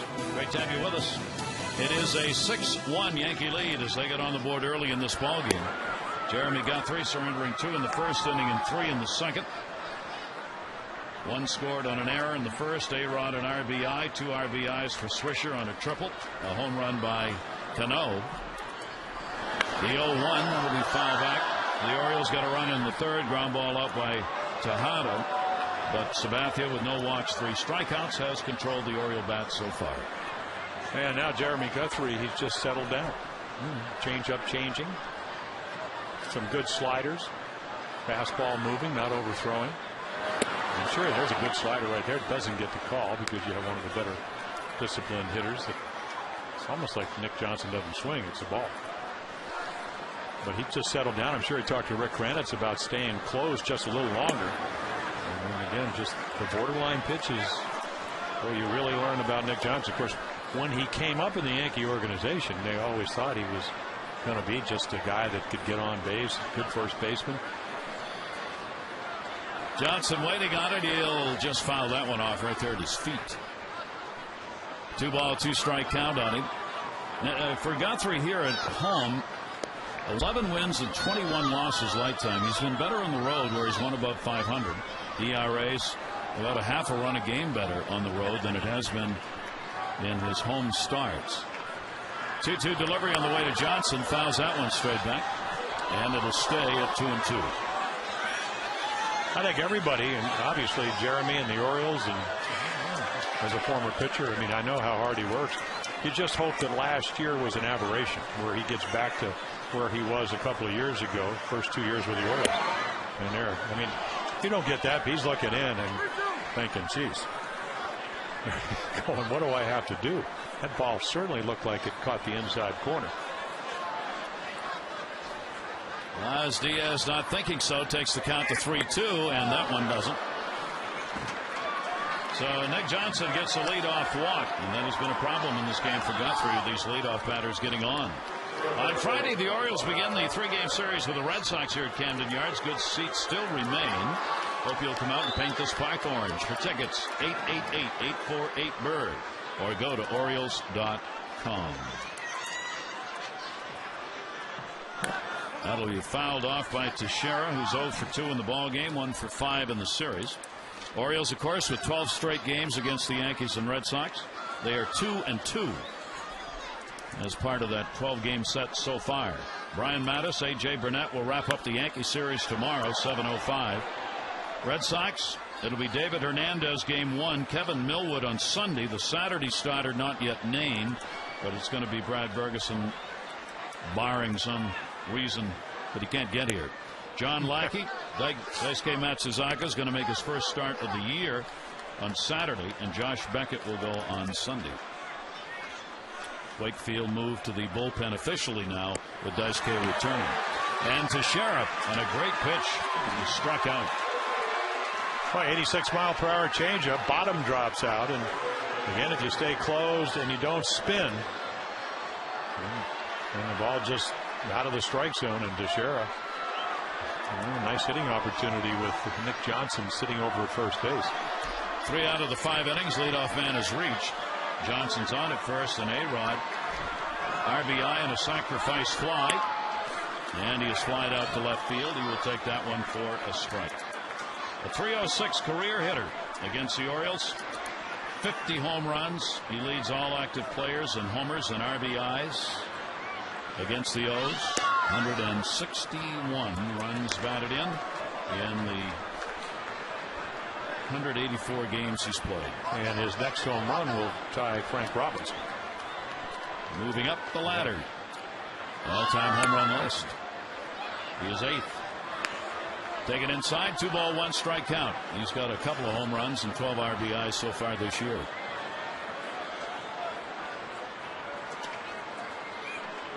Jeremy Guthrie, no lead at first for Johnson. A-Rod inside to him. And it goes to 3-1 on Rodriguez. Guthrie, first time through the lineup this year. Teams that hit only 206. The Yankees, though, much better. Second time through, teams hitting 364 against Jeremy. 3-1 delivery on the way. Had a reach for that. Popped it up. Shallow right. YANKEES. And there are 2 down. Let's take a look at our 4th drive of the game as Robinson Cano comes up. Yeah, you just can't be hitting the ball any harder as he drills a slider into the right center field fence. It's Cano's 6th home run of the year, 15th RBI. Our 4th drive of the game. Your local Ford dealer invites you to experience Ford like never before. Ford. Drive one. Matt Wieters out to have a little discussion. I mean, it's almost at the point now where you have to say, okay, where do I want to try to do the damage control? Robinson Cano with a runner at first base, and actually that's going to be it for Guthrie. Jeremy Guthrie kind of turns to first, looking. So Dave Tremblay has made the decision. He wants Hendrickson, the left-hander, to come in, and Guthrie clearly not very happy about coming out of the ball game here as he goes just 4 2/3 innings. Yankees lead.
Form and the accounts and descriptions of this game may not be disseminated without the express written consent of the Orioles.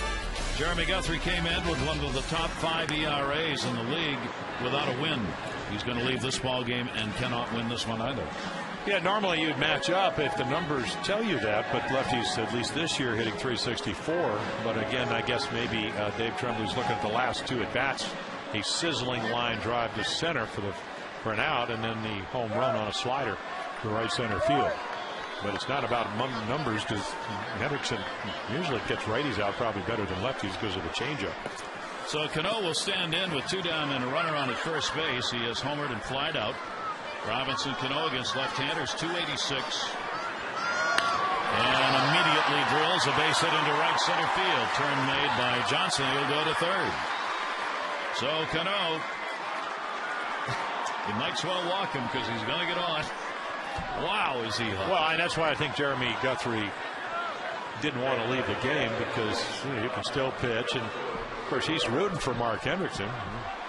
He wants to keep the game at 6-1. But you're right. If you don't make a good pitch to Cano, I mean, just hope he's got to hit a ball at somebody who's swinging the bat so well. Having an amazing April. Runners on at first and third. There are 2 down. Francisco Cervelli stands in. Cervelli came on in the third for his first at bat, grounded out. Jorge Posada started the ball game, got hit in the knee in the 2nd inning, stayed on for the inning but did not come out to catch. And the pitch will be taken up high. So far against the left-handers, Cervelli's gone 5 for 7 this season. Yeah, about how Market Thames is 7 for 14 against left-handed pitching. Well, you'll probably see him tomorrow night. 1-0 count on Cervelli, and the breaking ball, that's tagged for a base hit and an RBI.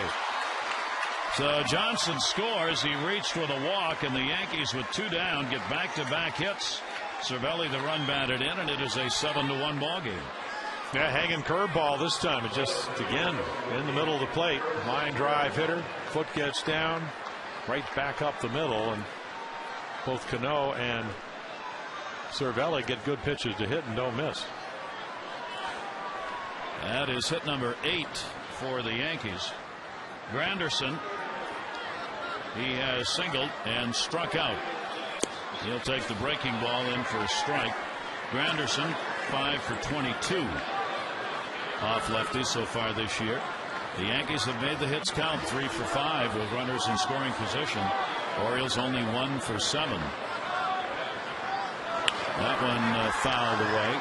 Inside out cut on the 2-strike count. Well, you really have to pitch this lineup carefully. We saw that with Kevin Millwood. I read somewhere he didn't have his best stuff. He said, I thought I actually had pretty good stuff, but to give you an idea, you have to use your whole arsenal. So if you don't make the pitches, you have to pitch around the perimeter of the plate. In the middle, they just hit the ball so hard.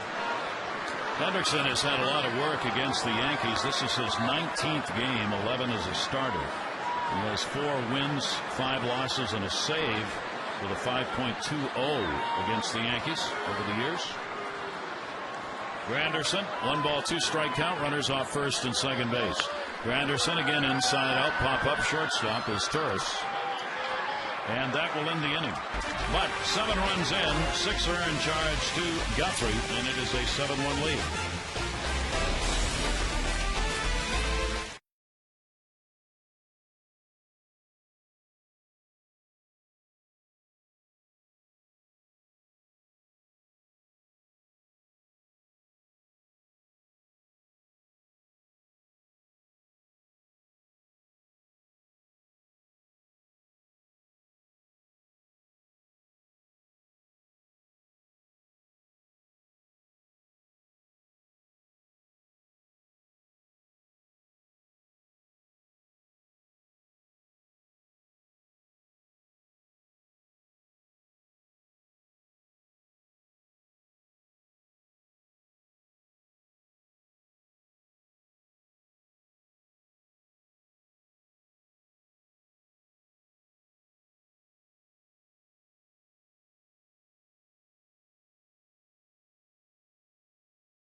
Some of it right here. So we were having a quiet day riding around the streets of East Baltimore. 49. This car you see behind me, we chased them for a little while. A lot of people chased them for a little while. We have now lost the people that were in the car. But we got the car, so hopefully if it was stolen, we'll get it back to the rightful owners. If not, I don't know, maybe the police department gets a new car. So either way, somebody wins. Doesn't take long to become we and they, does it? Baltimore Police Department, and a chance for Kevin to go out and experience probably a little more than he thought he was going to. That'll be coming up on Masson this weekend. Yeah. There you have it. Well, some great police shows done here. Homicide was filmed right here on Bell's Point. The wire around. Yep. As a former assistant DA, I've ridden with the police departments numerous times. That was my driving the other day. It will give you many heart attacks. Here's the 0-1 delivery as Torres takes that one to left field, and that's going to fall in for a base hit. Gardner had to trap that. So as Torres continues with a hot bat, his 3rd hit of this series now. He's 3 for 5. A leadoff single. Well, you just got to peck away. It's very difficult because Sabathia, at least to this point, I mean, you haven't even come close to walking anybody, so you're going to have to string some hits together. Could be the first time that even some of the better pitchers have given up runs. Got to get them out of there and take your shot to the bullpen before they get to Rivera. Sabathia's 2-1 the team 2-2 in his first 4 starts. He's only retired 57% of leadoff batters. That's not particularly good. See if the Orioles can take advantage of it. It is the second time tonight they've had the leadoff man on. Did not score. The Orioles runner in scoring position bugaboo has jumped up again here tonight, as they did have chances to get to Sabathia earlier in the ball game. 1-0 count. Jones hitting at just 207. Adam will take the pitch for a strike. Tried to bunt his way on. Denied by A-Rod in the first. Grounded out in the third.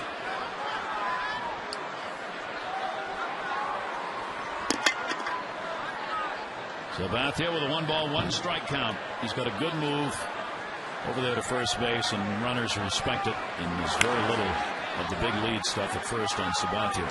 Even though he doesn't throw over that much, he rarely wastes a throw to first base. Well, he's a big guy. I mean, he can slide step.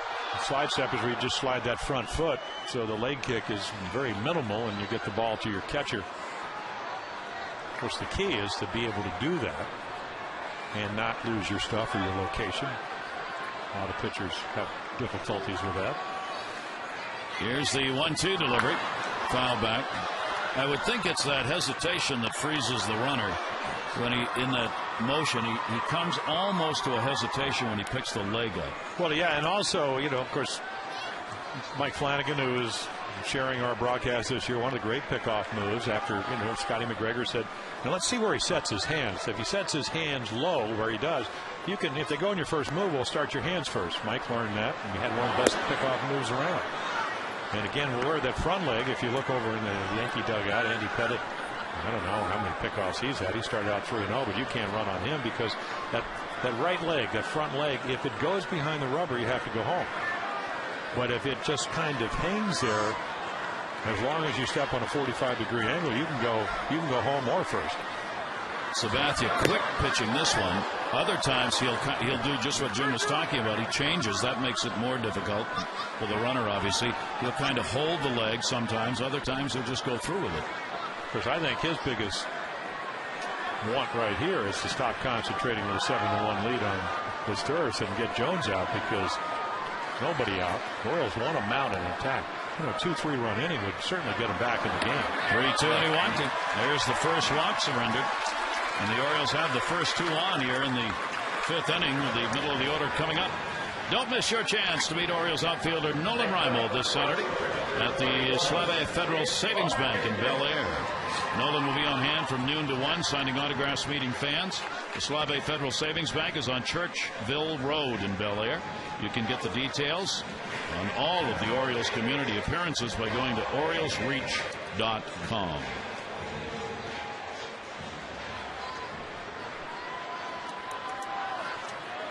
Nick Markakis. Nick has single, double, 2 for 2. Not an 0 for 5 in the opener last night. And a strike from Sabathia.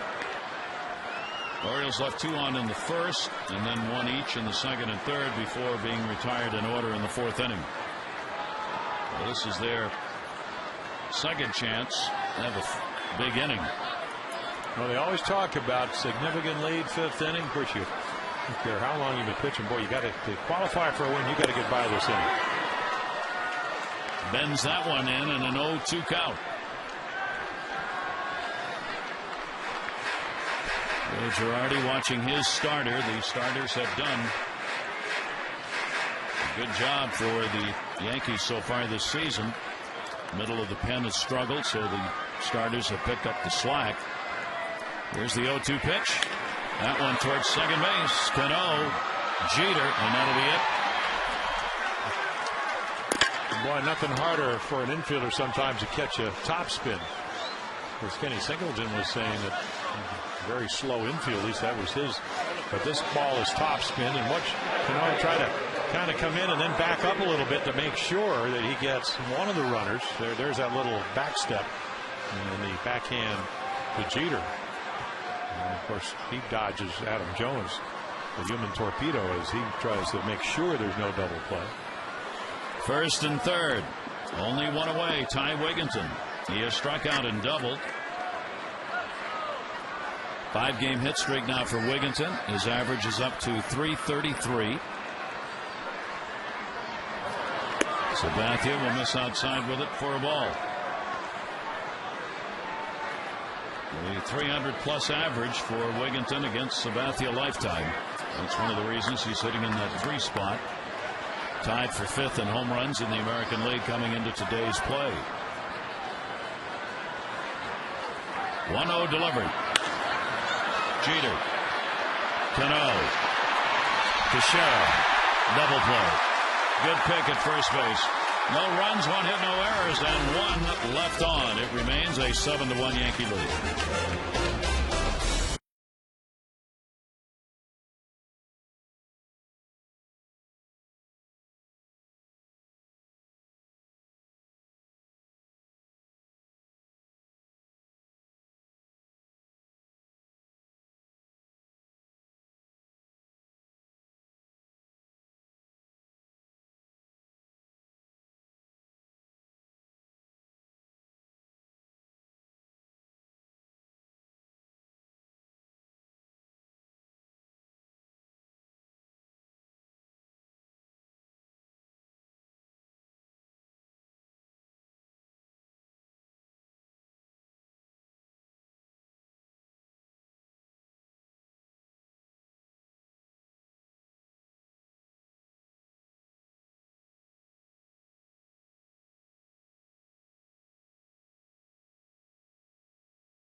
Baltimore for more than 90 years. Now you can enjoy that same great legendary taste right here at Oriole Park.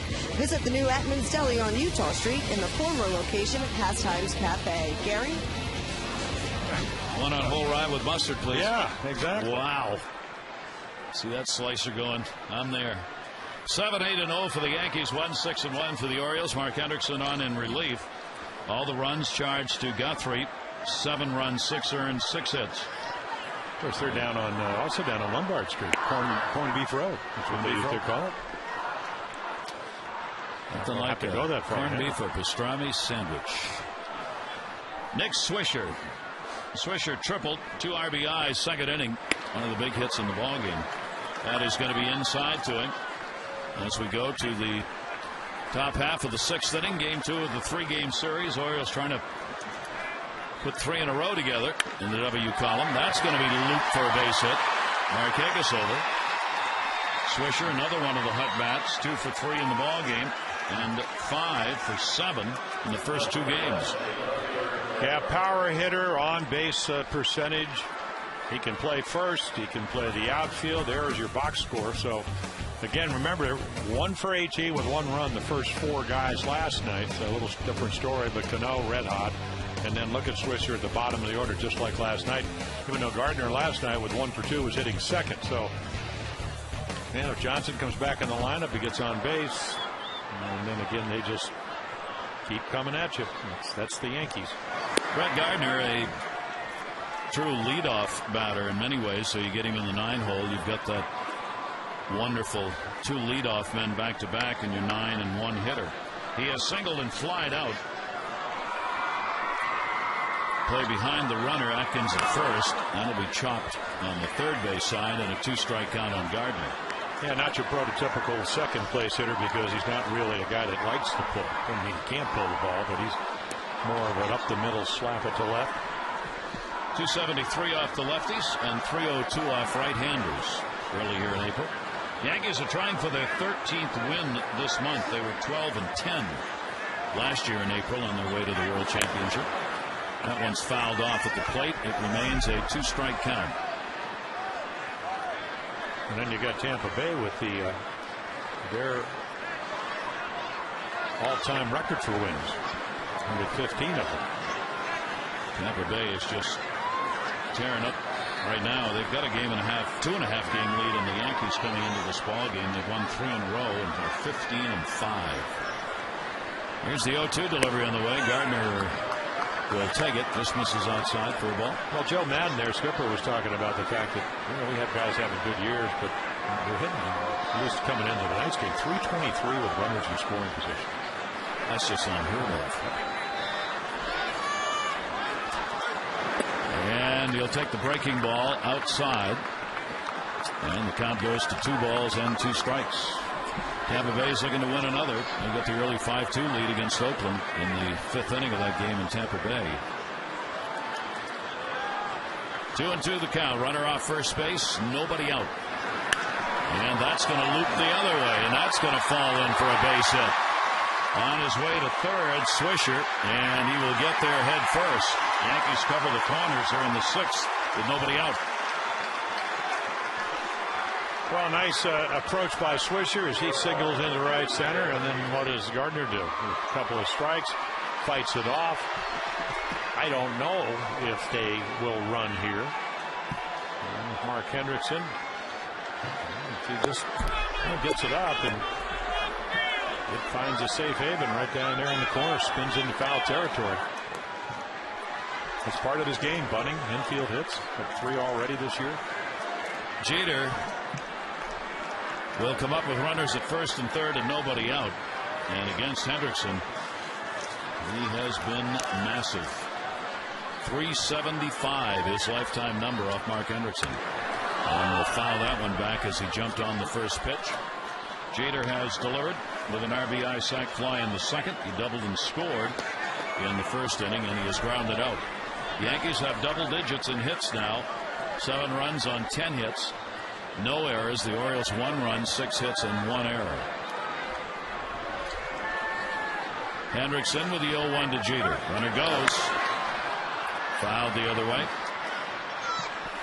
And it's a 2-strike count on Jeter.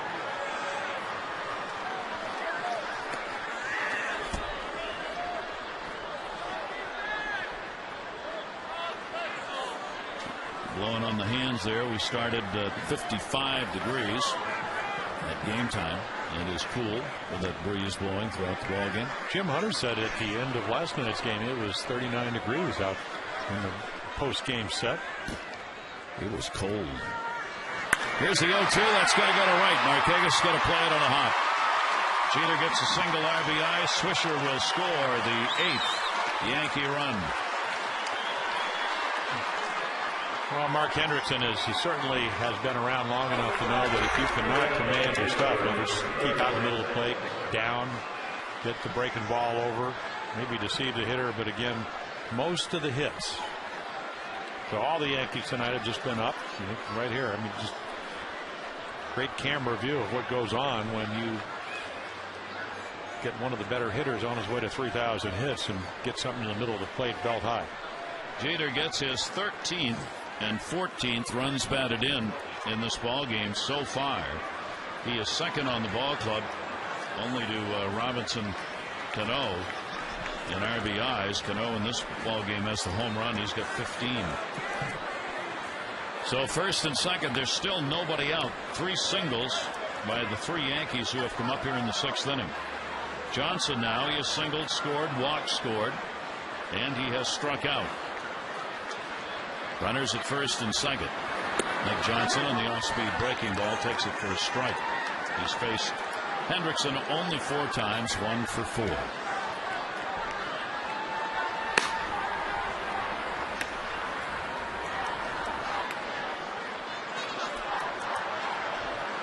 Clay Meredith in the pen for the O's.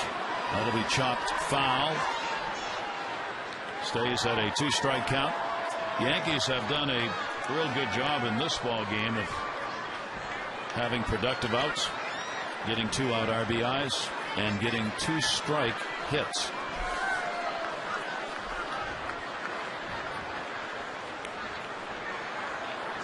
Hendrickson with the 0-2 delivery. 1 ball, 2 strikes to Nick Johnson. Well, they came on, at least into the game, with the 366 on base percentage. Last year they led the American League with the 362. So even if Johnson, Teixeira are not hitting at their best, they still work the count. 1-2 delivery inside. Yankees have gone through a number of numbers that were against them, including getting to Guthrie early, getting the first inning runs off him. Yankees had scored only 6 first-inning runs here in April, the lowest in the majors. They got 2, however, in this ballgame. 2-2 delivery, and got him looking. Johnson didn't think so, but he'll head back. Hendrickson gets his first strikeout. 1 away. Well, you make good pitches, you get good results. Of course, Nick, he's been pretty much last DS finally, and of course he thinks, at least from that view, that the ball was high. There have been balls that same height called balls, not in that at bat. Mark Teixeira with 1 down. Teixeira is 0 for 3. Ground ball, fly ball, strikeout in this ball game. 123 his batting average against lefties. He's 3 for 21 so far this year. 1 home run. Teixeira licks that one, but that should go to Montanez's glove, and it does. 2 down. Time for our AT&T Mobility Trivia question. Since 2000, who has the most saves as an Oriole? Sherrill, Timlin, Ray, Jorge Julio. Mike Timlin. Mike Timlin is our answer. And the correct answer is Jorge Julio. Well, he was next. He was next on He my was list. second on the list. Exactly. Oh, on my list. Clay Meredith. He was number 1 on the list. Okay. Clay Meredith is coming on. Hendrickson out with a couple outs and 2 on here in the 6th.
Is the day. Clay Meredith, the longest in number of games appeared in without a save. He got one. Wigginton hauled in that line drive, and that's our Home Depot doing more on defense. More saving, more doing. That's the power of Home Depot, and here's Clay Meredith. Yeah, I tell you, I'd like him. I think he has an idea. He sinks the ball. He's got a kind of a frisbee breaking ball that can really kind of tie hitters up in knots. But at the end of the day, it's can you sink it? Last year, he actually got lefties out better than righties. This year, not a whole lot of that. Only lefties 1 for 3. A-Rod at the plate to short. Force out at second base as Torres goes to Wigginton, and that will do it. But a run in on 3 hits, no errors, and 2 left on base. Yankees now have an 8-1 lead.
About 2-0, then Swisher.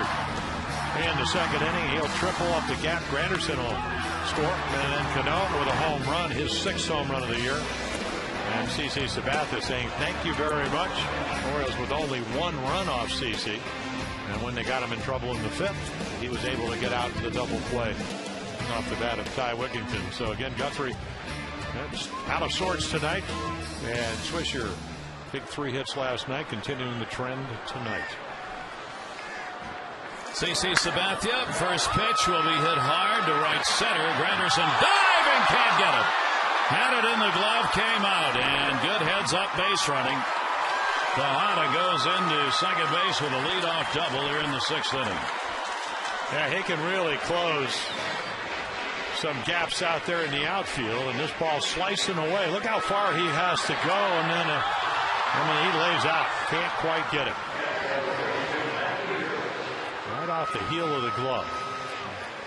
That long finger. I want you to close the glove. So that's 7 hits for the Orioles in the ball game. And now Matt Wieters comes up. Wieters has struck out twice. He's had RBI opportunities in both cases. 1st and 3rd in the 1st inning, and a runner on in the 3rd. And that one is a strike. Double, double, double. Markakis, Wigginton, and Tejada. The only RBI coming, Miguel Tejada with it on a ground ball out. I guess the irony tonight is if Jeremy Guthrie had pitched as well as he has in his first starts of the year, the Orioles would be very much in this game. I mean, they've had some opportunity. That changeup for Matt Wieters struck him out the first time with a really good one, and struck him out the last time with a fastball. But he's certainly established that in all the hitters' mind. And then when he does throw his breaking ball, he seems to be able to get it over pretty much any time he wants. Got a 2-strike count. Wieters has really had trouble trying to read Sabathia, and the fastball is going to be taken away. The Orioles, with runners in scoring position, came in at just 199. They had upped the average over the last 3 games by almost 50 points. But here tonight, those situations have failed them again. Well, Sabathia on the entire year last year was 239. Check swing. Did he go? Yes, he did. John Hirschbeck, 3 strikeouts. Yeah, Matt just looked down hoping that John Hirschbeck would not call him out. So change up for a strikeout. There's your breaking ball, and he gets right back in there. And right there, Cervelli says, "What do you think, Mr. Hirschbeck?" I think you're up. Okay. 1 away. Here's Garrett Atkins. 1 for 2 with a single.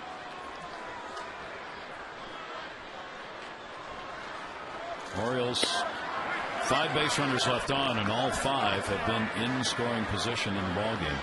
It's a pretty good portfolio of the stuff that CC Sabathia brings to the mound, just the way he got Wieters out. We talk about the pitchers getting a guy out more than one way. Struck him out with a changeup, struck him out with a fastball, struck him out with a breaking ball. All on different at-bats. 29-year-old left-hander will come in and miss. Sabathia has also been a great workhorse for this ball club. At least 34 games in each of the last 3 years, and the last pitcher to do that for 4 straight seasons was Barry Zito from 01 to 06. So Sabathia is able to go out there, and he doesn't miss his starts, and you can even give him an extra 1 or 2. Well, that's what, again, going back to 2008 when he took the ball with only 3 days rest, is the Brewers were able to go on to win the wild card. And very much because of him.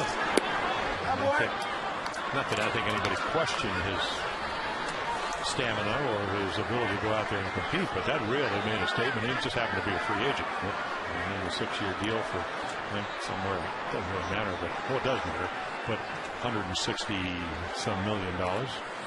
2 ball, 1 strike count with 1 away, and that'll be fouled off outside the 3rd. Speaking of the Brewers, we certainly want to send along our best wishes to Bob Uecker, our great friend, the Hall of Fame broadcaster. He is going to be going in for some valve surgery on the heart. He knew about it last fall. It got put off until this week, so he'll go in Friday. Probably going to miss the broadcast booth for 3 months.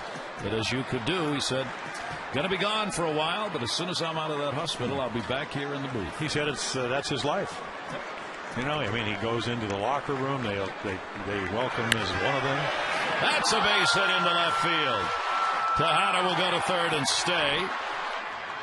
Throw will trickle into the plate. And Atkins is on at first base, and the Orioles have runners at first and third, 1 out. I think Dave Tremblay, when he talked about, you mentioned Garrett Atkins 0 for 17, but 2 for 3 tonight. Got to get him going. Signed him a couple of years ago, not last year. He had an off year for the Rockies, but powerful bat.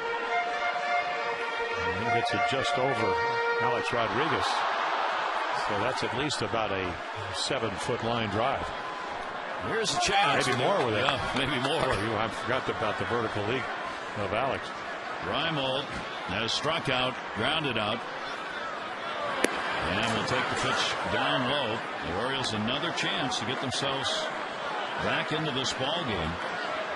They are down 8-1, but only the bottom half of the 6th inning. And if they can get Sabathia out of there and get to the bullpen, they've got a chance against the Yankee pen that has had its problems. 1-0 delivery. That is in there for a strike to Nolan Reimold. Reimold 4 for 10 off Sabathia. There's just a tendency, Gary, and as you know, that when you're trailing by 7 runs, maybe you'll overswing. If it's, again, a closer game, you'd be thinking ball just get in the air. Not that you give yourself out, but the fly ball scores your run. Still want to do that. Last time this happened, he threw a double play ball. That one in the air to right field. It'll get a run in. Swisher's there. That'll be a sac fly. Tejada will score, and the RBI to Reimold. It is now an 8-2 ball game. That's a great approach right there. And again, Nolan got the RBI base hit last night. Hit it over the bag. A-Rod couldn't get it. I mean, this ball is smoked, but right at Nick Swisher. I mean, look at him cover the outside corner. And this is what he did last year. I don't think. Eventually, it's going to be a promise for Nolan Reimold to get his hits. He's just going to. With the Achilles problem and the slow start in the spring and, still favoring a little bit. Some days it feels better than the others.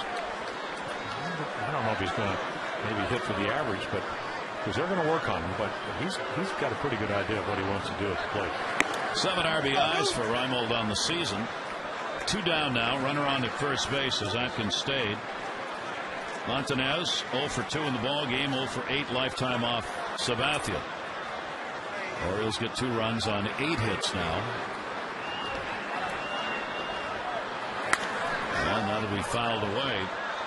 Montanez has taken as good a cuts at the plate in this game as we've seen him so far this year. He had a hard fly ball out in the 2nd inning to left field that almost made it out of the yard. And a good cut right there on a foul ball. Hitting just 154. No home runs and RBI. Only 26 at bats coming into the ball game. Short lead at first for Atkins. And Sabathia misses outside with it. 2-1. Smells like corned beef up here. Or pastrami. I'm not sure which. Actually, one of each. Attaboy, Atkins. Attaboy. Attaboy. I like them. How will we know? They're written inside here. Oh, I thought we were just going to have to taste it. Well, that could be too. That's a strike on the inside corner. 2-2. You won't find me turning down either, I can tell you that.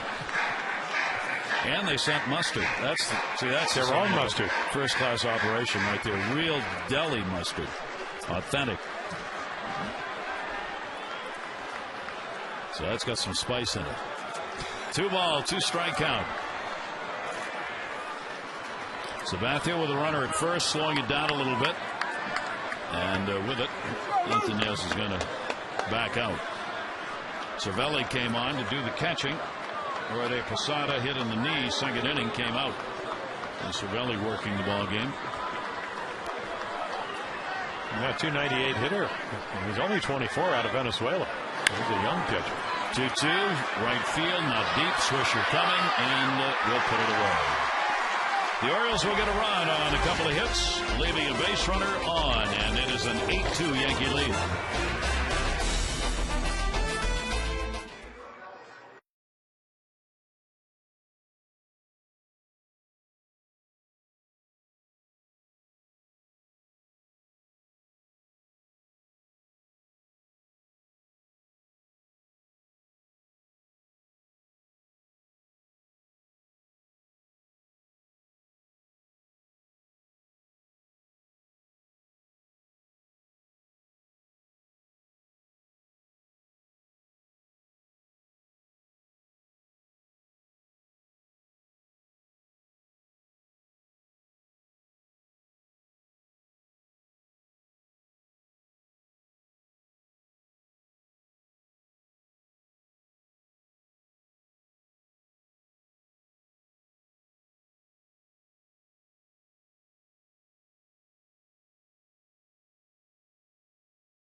Southwest Airlines. Sunday, May 16, fans get a reserved Utah Street bleacher seat and 2110 Utah Street t-shirt, all for just $21.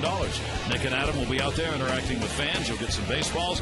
You'll be eligible for promotions, prizes, and more. Space is limited. 888-848-BIRD or Orioles.com for info. 2110 Utah. 2110. Stand up, Adam. Thank you. There. That's right. Tracy Morgan's favorite Oriole. Exactly. Ground ball, first pitch seen. And one away, Cano. 2 for 4 now as he grounds out to start the 7th inning. How did he do that? Oh, it's a sinker. It's the only way to get him out. Everything else is a line drive. Clay Meredith came on, retired A-Rod to end the 6th. Gets Cano to start the 7th. Well, Virginia Commonwealth University, the sinker baller, and started with Boston, traded to San Diego. The Orioles acquired him. Pitched very well for him last year. Cervelli stands in. He's had a single and 2 at-bats since coming on for Jorge Posada. Takes that pitch for a ball. 1-0. He had his first major league hit off Jeremy Guthrie. Grounded foul. And he parlayed it into playing on the team. I mean, 13 out of 21 when he tried to steal, over 60%, which is a fantastic number. And again, that overwhelming, since he joined the club, they're 113 and 55. Almost Sabathia's personal catcher. He caught the near no-hitter against Tampa Bay. That was on April 10. And the complete game shutout last May here in Baltimore. Both pitched by Sabathia. 2 ball, 1 strike count. Clay Meredith. Cervelli a ground ball again on the inside out. Wigginton 2 down. Take a look at the upcoming schedule presented by Maryland State Highway Administration, who remind you to click it or ticket. It's the Yankees finishing up tomorrow, then Boston's in for 3, and then move on to New York. Obviously, the schedule just gets easier as you roll along. Log on to MassonSports.com to win a Masson prize pack from the Maryland State Highway Administration. Just a real tough schedule for the Orioles early on. Oh, yeah, it is. And again, the injuries, the fact that some guys have been asked to assume jobs that may be a little uncomfortable for. But it will change. It's just going to take a while. And in all honesty, I say that, and obviously it is because the Red Sox Yankees. But boy, looking around, where's the easy game? Well, let me look. Good luck. Well, there isn't. There isn't. No, there isn't. No, you're right. There really isn't. I mean, the Kansas Cities are looked at as, clubs that you're expected to win against, but they've got Gordon back. They've got a pretty good ball. Yeah, they just have, one of the more porous bullpens, and the ERA around 6.5 runs a game. So second base, Wigginton, no. Granderson's got a base hit, 2 for 4 in the ball game for Curtis Granderson. But again, PA was not going to be back probably to August, somewhere in there, because of the torn muscle in his back, tore it off the bone. Ryan Roberts would, talk to him yesterday. We saw him on the bench sitting next with Kevin Millwood. He wants to get back, but can't do anything. Yeah, you just have to make sure he gets well. No baseball activity for him yet. Koji Urahara pitched an inning at Bowie, 15 pitches, 11 strikes, give up a hit and a strikeout. So eventually he'll get back, hopefully, and then the back of the bullpen will be a little bit better. Swisher up. I suspect Koji Urahara is going to be part of the 2 moves the Orioles are going to have to make coming up shortly here. They've got to make one for the starter on Saturday. Brad Bergeson expected to return. The 1-0 delivery on the way. That'll be outside. Swisher, a triple, a single, 2 runs scored and 2 RBIs, and is also struck out. Well, you still can have a productive year. I'm just not sure because of the start and the injuries that you're going to have to. Swisher's got another base hit. Well, the Yankee bats are alive. Markakis will hold the runner at second. A 3-hit ball game. He was 3 for 4 last night, and he's 3 for 4 in this one. Yeah, they're just not missing hittable pitches.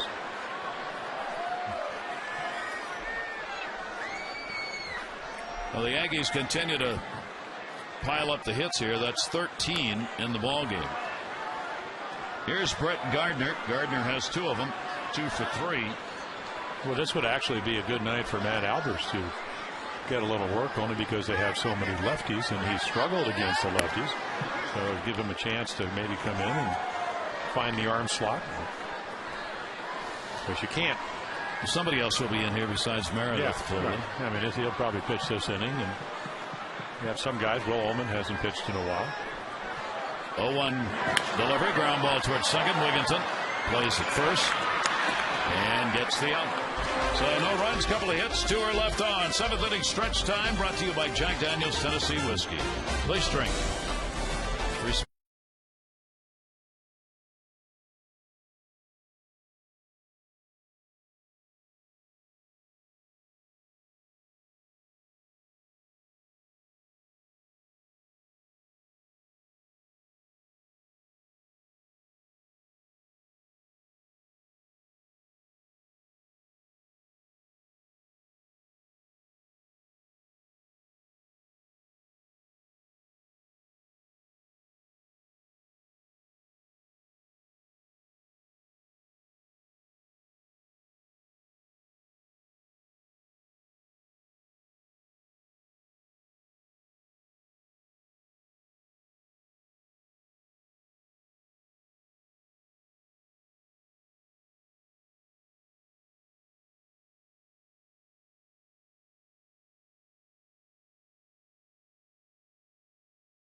Presented by your local Ford dealer. Followed by our game coverage at 7. All the access you need right here on Massa. Gary Thorne, Jim Palmer, I'm with Theo Harris. Beautiful yet cool evening. And tomorrow night should be a little bit warmer for those two. Yeah, and of course they'll heat it up. Burnett 9-2 against the Orioles lifetime with an ERA of over 5 runs a game. And then Brian Mattis, last game very well pitched up in Boston. And then last year, his last start, a magnificent start against the Yankees in the Yankees Stadium, and then they shut him down for the year. So, you know, flamethrower Burnett against a guy that's about, what, 14 months out of college. Filling out the kind of season that the Orioles had hoped for so far for the young starter. Well, I guess that's my point. You know, you give these guys a chance to learn how and what pitching's about in the major leagues, and Mattis already has been very impressive. Sabathia has gone the distance for the Yankees as we go to the bottom of the 7th inning. 2 runs, 8 hits, an error for the Orioles. 8 runs, 13 hits, no errors. The Yankees have 1 unearned run. That came against Guthrie, the starter, who went 4 2/3. 7 runs, 6 earned, 6 hits. Mark Hendrickson, he worked an inning, gave up a run on 5 hits, had 1 strikeout, and Clay Meredith has been on. And as expected, Matt Albers is throwing in the bullpen. Yeah, that was the 87th pitch for CC Sabathia, coming off 2 complete games in a row. As Torres towards second has got a base hit. No, as Torres stays hot. He's 2 for 3 in the ball game, and again the Orioles get a leadoff man on. Yeah, I see a lot of positive things from Cesar. You know, he can hit a switch hitter, he can bunt, he can pick it. Gold Glove winner 2004 for the Dodgers. 4 out of 7 innings, the leadoff man has been on for the Orioles. 9 hits now for the team. But that 6-run cushion early on does, when you give somebody like CC Sabathia that kind of lead, he's not going to change anything. But it does take the pressure off you. 6 runs in the first 3 innings for the Yankees before the Orioles got on the board. Adam Jones will take it outside for a ball. He is 0 for 2 with a walk in the ball game. Sabathia trying to get through this one and maybe even another. They may not need Mariano Rivera in the ball game tonight. Fastball's up high. Cervelli didn't like something and is going to go out and have a word with Sabathia. Well, you made a great point about the fact that they kind of go hand in hand. So Cervelli, when he sees what he doesn't like, even at 24, right out there to talk to him. And again, it's nice when it's 8-2 to have that lead, but you still have to maintain your focus. Joe Girardi knows it as a former catcher. Right behind him is Tony Pena, one of the great catchers in the National League. I saw Pena last night calling for the catchers, the throws over first base and that sort of thing. Jones will take it down low, and the count goes to 3-0. And MCC's wondering where that pitch was. Markakis and Wigginton do up for the Orioles. Trying to mount a late rally here against Sabathia. 3-0 delivery. Jones taking all the way. Little Major League Baseball note, this day history. Warren Spahn in 1961, the left-hander, threw a no-hitter and became just the second over the age of 40. The other was Cy Young to do it. Well, that's one of the more amazing stories. What's 363 wins? 13 times he won 20 games, and he didn't start doing it till he was 25. That's a shattered bat. Look out, Derek Jeter. All the way out to short. The barrel of that bat.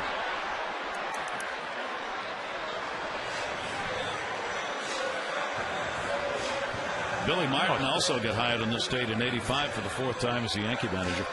And Adam gets hurt. Yeah. I mean, he falls down and he's limping. Richie Bancels, the Oriole. Oh, there we go. Alex Rodriguez yelling, "Get out of the way." And this is how he goes down. And remember, he hurt his ankle last year. It looked like maybe that left ankle. Oh.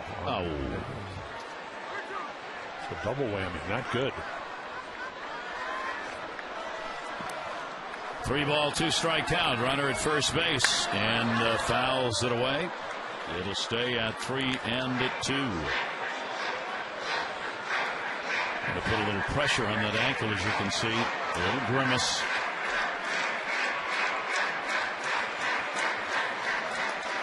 Nobody out here in the inning.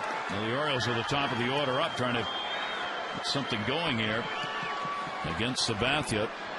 Get him out of the ball game. As Torres at first for the single. 3-2 again. That towards Cano. Jeter to Sherrill.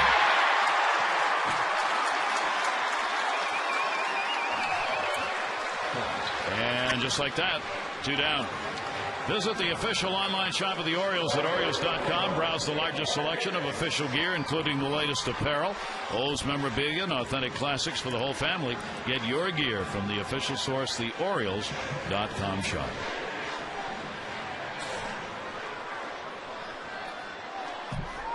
Two down, Nick Markakis, a double, a single, and a run scored.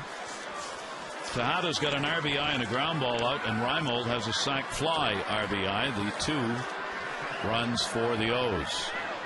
Sabathia to Markakis. Fastball is taken up high. CC Sabathia trying to go 10-1 against the Orioles. Only John Lester, those 10 wins, who started out better against the O's. That one in the air to center, driving Granderson back. Warning track wall. Goodbye! Home run! Nick Markakis delivers the long ball, his first of the year. And the Orioles make it an 8-3 game.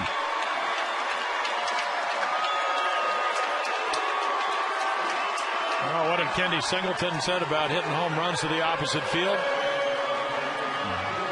Fastball in the middle of the plate, and we didn't think the ball was carrying until this ball. And it just keeps going. Granderson gets a great jump. He's back there to catch it, but he runs out of room. Nick Markakis. Brian Roberts gives him a smile. A 3-for-4 game against Sabathia. He came in 2 for 17 lifetime off this Yankee left-hander.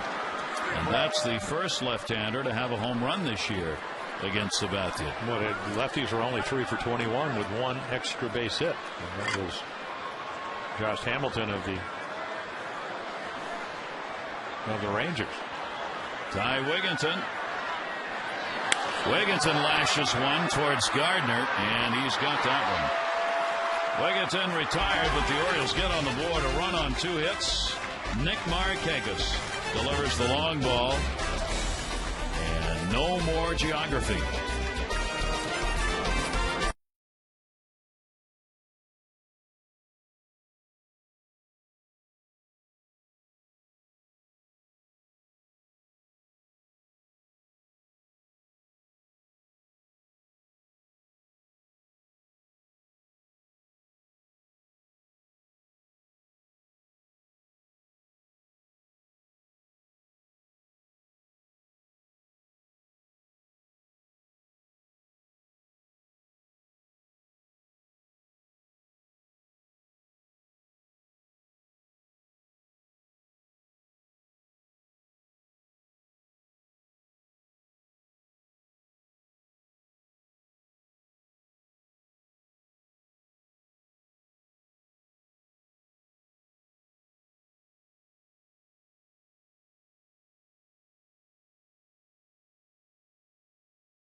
here at Camden Yards, the mid-game of the 3-game set. Orioles have been able to get them one at a time, but not enough. And it is an 8-3 ball game. Markakis getting his first home run of the season, coming off Sabathia.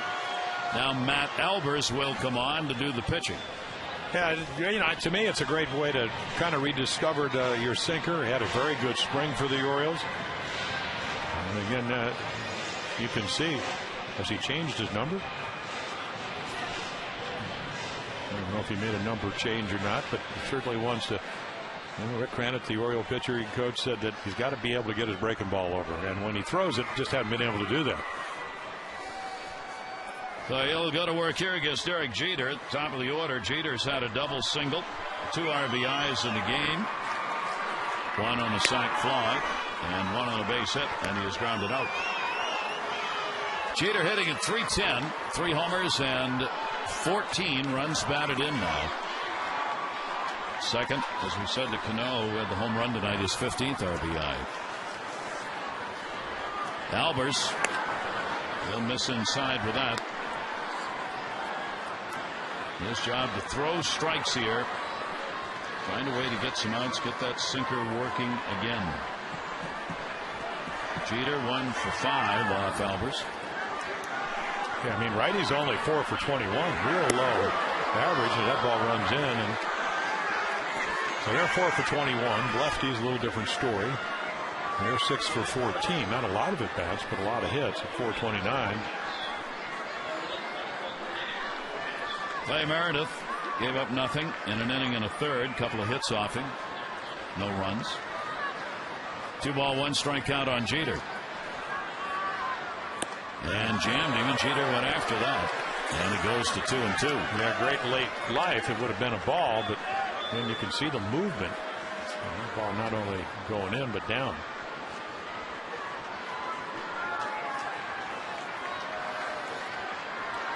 Jeter, the all-time leader in hits and runs against the Orioles.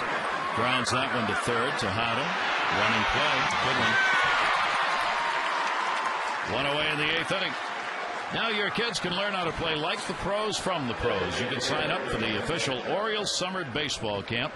Youngsters age 7 to 16, 5 days of professional training by current and former O's. Free membership in the Junior Orioles Dugout Club. And a chance to play one of the camp days right here at Oriole Park.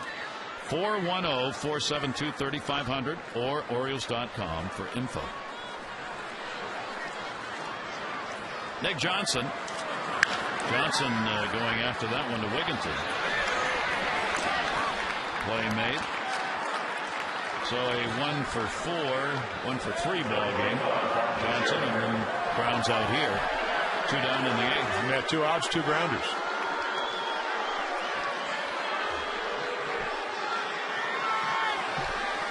Teixeira has had an 0 for 4 as he continues his mighty struggles at the plate with 2 down and takes the pitch away for a ball. Mark in the series now with 1 hit and 7 at-bats for Teixeira. Yeah, even when he hits it hard, he was robbed by Lou Montes on a sinking line drive off of Mark Hendrickson. What a nice. Hits that one hard, and he's got a base hit. Teixeira on with a single. Markakis will get it back in.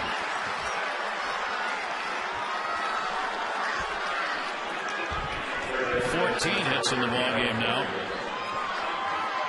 for the Yankees. A-Rod looking for his first hit of the series. He's had an 0 for 3, does have a sacrifice fly. 0 for 8 in the 2 games. Versus the Orioles, a .306 lifetime average and 50 home runs. And he'll take that one from Albers for a strike. Rodriguez has faced Albers only a couple of times, 0 for 2.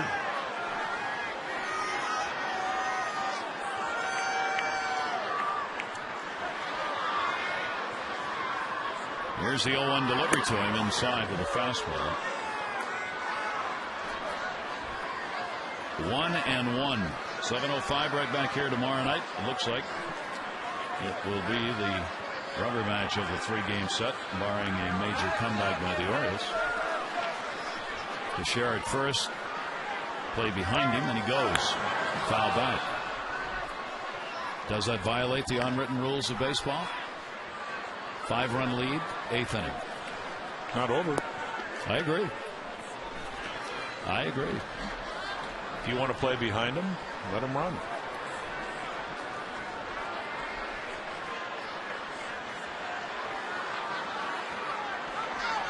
They play A-Rod to pull in the infield, and everybody swung around.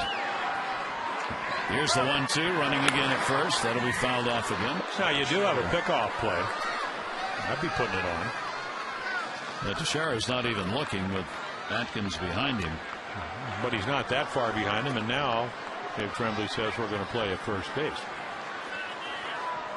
I mean, how many balls does A-Rod hit on the ground? So if you don't want him to go, play right there. If you do, just play behind him. I mean, he did what they presented to him.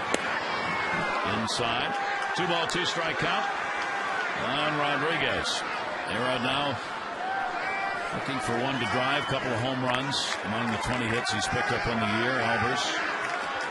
Well, this would be a perfect time here. He's been working on a slider. He's got a curveball. On a good breaking ball. Make sure you get it down in the zone. And he just ran it in on his hand.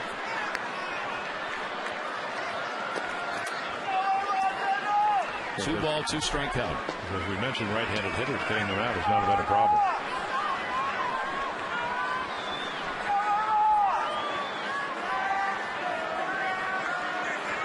Short lead at first base to Sheriff. 2-2 delivery. A-Rod right back to the mound. Albers play at first and gets it there in time. Good recovery. Well, Rodriguez retired. No runs, 1 hit, no errors, and a base runner left on. Orioles need some runners. Tejada coming up.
Eighth inning, Sabathia is going to stay out there. He's walked 1, struck out 4, let the D do the work behind him. Orioles have had chances in the game to get some runs throughout the ball game. As he's retired the side in order only once. That was in the 4th inning. But the Orioles trail here by a score of 8-3. Tejada will lead it off with Wieters and Atkins to follow.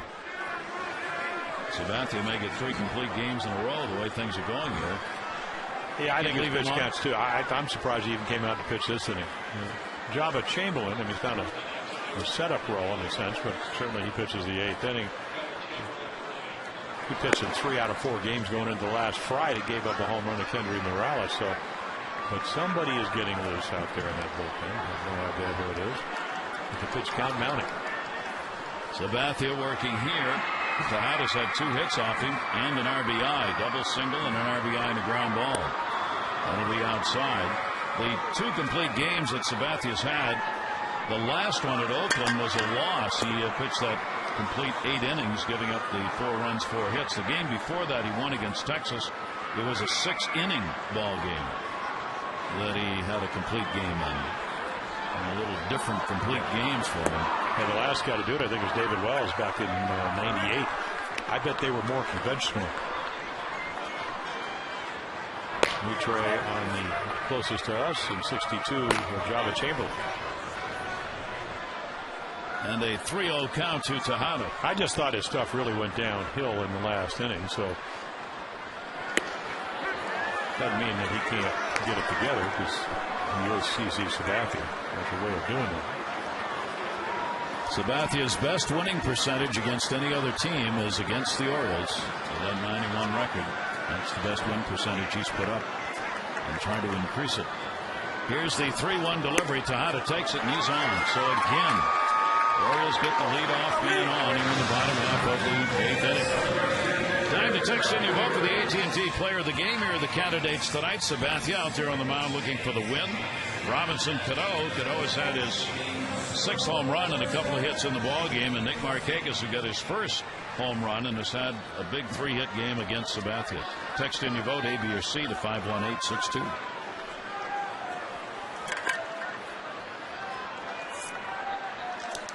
Matt Wieters. Wieters got jammed. Gardner, the left fielder, will put it away. So Wieters an 0 for 4, including 3 strikeouts. 1 down.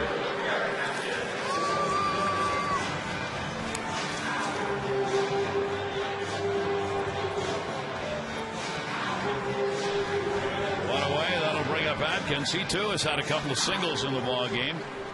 2 for 3. And a ground ball out. Well, I'd like to see him hit a home run right here. First home run as an Oriole, and then you will have somebody come in from the bullpen. Sabathia comes in with a strike to him. Reimold waiting on deck. And Sabathia keeps cruising along, staked to that big early lead of 6-0 going to the bottom of the 3rd when the Orioles would get their first run. First base Tejada. The 0-1. That one towards right. That's going to stay up. Swisher will make the throw to first. Not in time, but a real good throw. Atkins retired. 2 down. Yeah, he's coming in, and he sees Tejada in front of him. And he can play all over. So again, another ball hit fairly firmly, and then really quick release. Bang, bang at first as Miguel scrambles back. Reimold sac fly his last time up, officially 0 for 2, hitting at 189. And Sabathia's pitch is in there for a strike.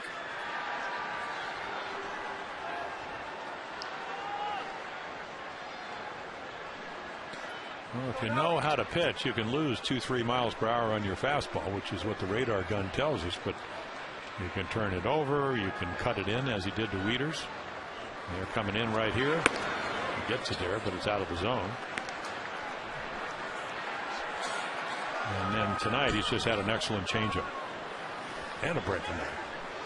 Nice to have 3 pitches you can throw over. 1 ball, 1 strike count with 2 down.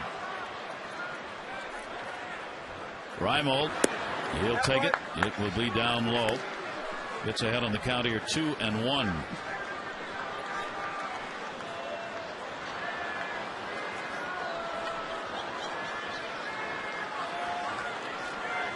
Tejada going nowhere at first, still being held over there by Teixeira. 2-1 delivery to him, and that'll be blooped down the line. If it's fair, it's in, and it is. It'll roll into foul territory. Tejada goes to 3rd base. So Reimold, the old dying quail down the right field side, and again 1st and 3rd with 2 down. And Amber. Gary, just a quick note from the minor leagues down in AAA Norfolk. Chris Tillman just pitched a no-hitter against the Gwinnett Braves. He pitched 9 innings, of course, 1 walk, 6 strikeouts. He threw 105 pitches, 63 were for strikes, and Norfolk got the win 6-0. Now Tillman improves to 2-3. So an accomplishment for Chris Tillman tonight. Gary? And Tillman, one of the names being mentioned, of course, regarding what the Orioles will do in the next need to make roster changes. So Sabathia's out of the ball game. a chance to win his third of the season. And Jabba Chamberlain has been called on to come on with runners at first and third in the 8th inning and 2 down.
And give him a win. So they're set up, man, to get to Mariano. I don't think that'll be the case tonight unless you just want them to get an inning. But when we talk about Rivera, but Jobber Chamberlain, a couple of 2-run home run to Kendry Morales of the Angels. Did pitch 3 times in 4 games going into Friday against the Angels. So he's had 4 days off. I talked to an advanced scout, said that maybe not throwing quite as hard as he used to. Of course, he used to throw in the mid-90s. But he does have a very good breaking ball, usually with pretty good tilt. That means a good angle, so it doesn't kind of very quickly get through that strike zone with a great downward angle. Sabathia, just another fine start here, his 5th start of the year. Didn't hurt his ERA to this point anyway. Came in with a 3.0 earned run average. Chamberlain ready to go. And the Orioles will send Luke Scott up as a pinch hitter for Lou Montanez. Get the left-hander against the right-hander. Runners on at first and third. Orioles not out of this yet if they can come up with either a big long ball or a couple of hits here with 2 down in the inning. First and third. Tejada's on at third. He got the walk. Reimold with a single. The bloop single that took Chamberlain out of the ballgame. Took Sabathia out of the ballgame, rather. And that pitch is in there for a strike to Luke Scott. Yeah, not a lot of history. That first fastball at 93, 1 for 6 for Luke. 24-year-old Jabba Chamberlain. Just trying to get the final out here in this inning. Keep that 5-run lead. The 0-1 delivery. Luke Scott will take it outside. 1 ball and 1 strike. Chamberlain last year with the 9-6 mark. He started ball games last year for the Yankees. 31 out of 32 appearances. He worked 157 innings.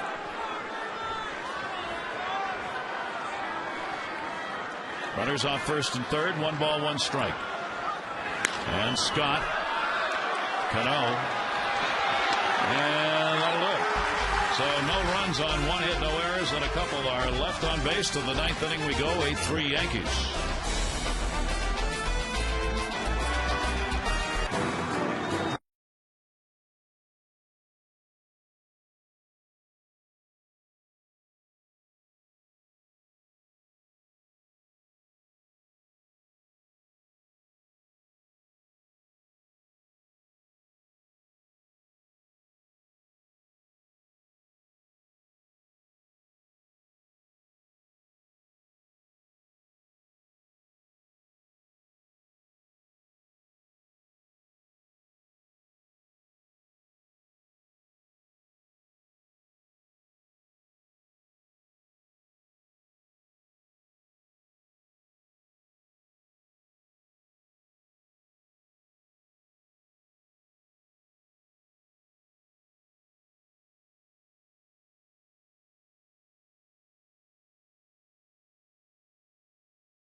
Ninth inning.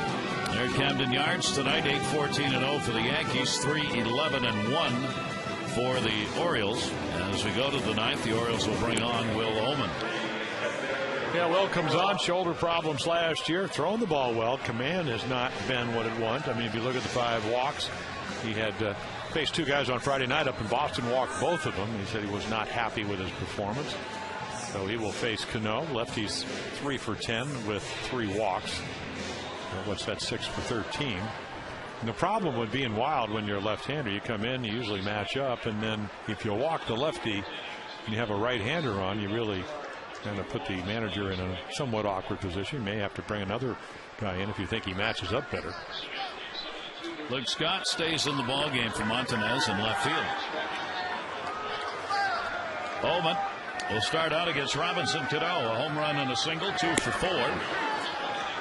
He's had 5 hits and 8 at bats in the first 2 games, raising his average to 395. Well, he's going to find it's tough to hit 400. Down low. Well, maybe he won't. Maybe he won't. Maybe the way he's swinging the bat. The great mark that nobody's been able to reach since Williams. Well, what, George Brett 390. Rod Carew was, I think, at 388. Tony Gwynn was way up there one year. Just so hard to carry it through a full season. 1 ball, 2 strikes. Well, especially, we talked about how Robinson Cano, at least early on in the year, on base. Of course, when you hit in 395, your on base percentage pretty good. It's definitely going up. But a little more discipline. There is Kevin Long on the left, Joe Girardi, the skipper of the Yankees, on the right. And they're just going over the scouting report on Will Omen. So they get to see him tonight in a game that's. There's a good pitch right on his fist. He's had pretty good velocity this year. When you have an elbow, we had a chance to interview him up in Seattle. He said anytime you come off elbow and shoulder problems, and then you feel healthy. But at the end of the day, in the big leagues, you got to command your stuff. And he's still working on that. Left-handers 288 off him so far. Right-handers 243, limited bats.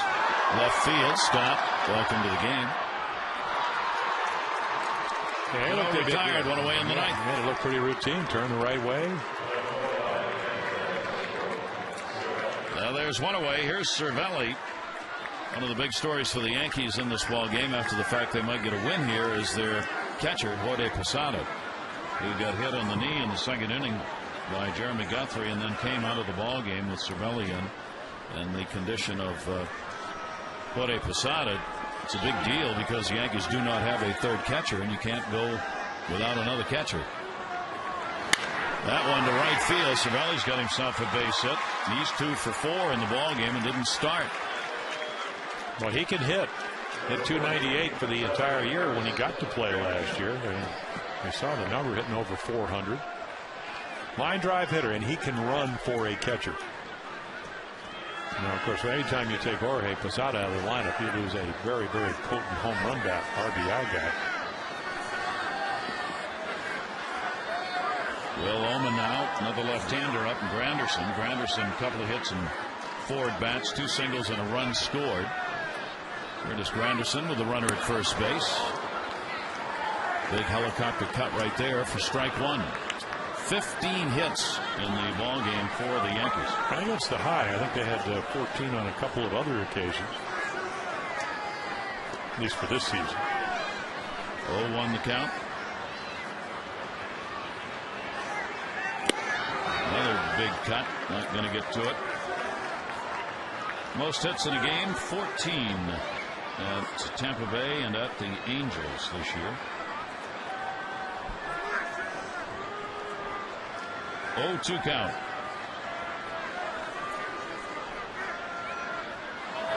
And another one that he goes after and misses. Granderson retired on the strikeout. 2 down. Well, this is what you like to see. Aggressive, commanding your stuff. Little cutter off the outside corner. Good velocity, good location.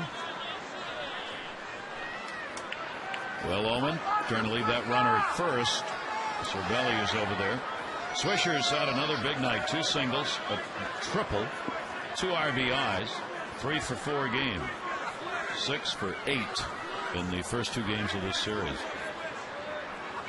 Against the Orioles lifetime, he came in hitting .283 with 15 career home runs off Oriole pitchers. Yeah, well, he came out of the hitting tunnel was over by the Orioles locker room, so you have to kind of come out of the Oriole dugout, walk across, and he had shorts on. I said, my man, you got to do something about those legs. He said, yeah, they are pretty solid. Sorry twigs, he called his legs, but they're working.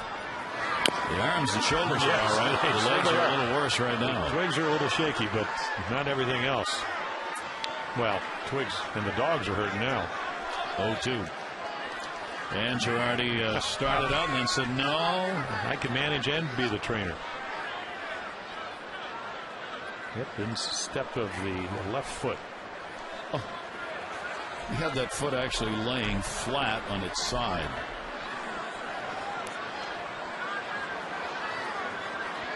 Swisher trying to walk this off. Of course, you wear the protector and the ball hits where it isn't. Yeah, and a lot of hitters, and you can look, those shoes certainly not protective. They're more for speed and traction. You can see the spikes.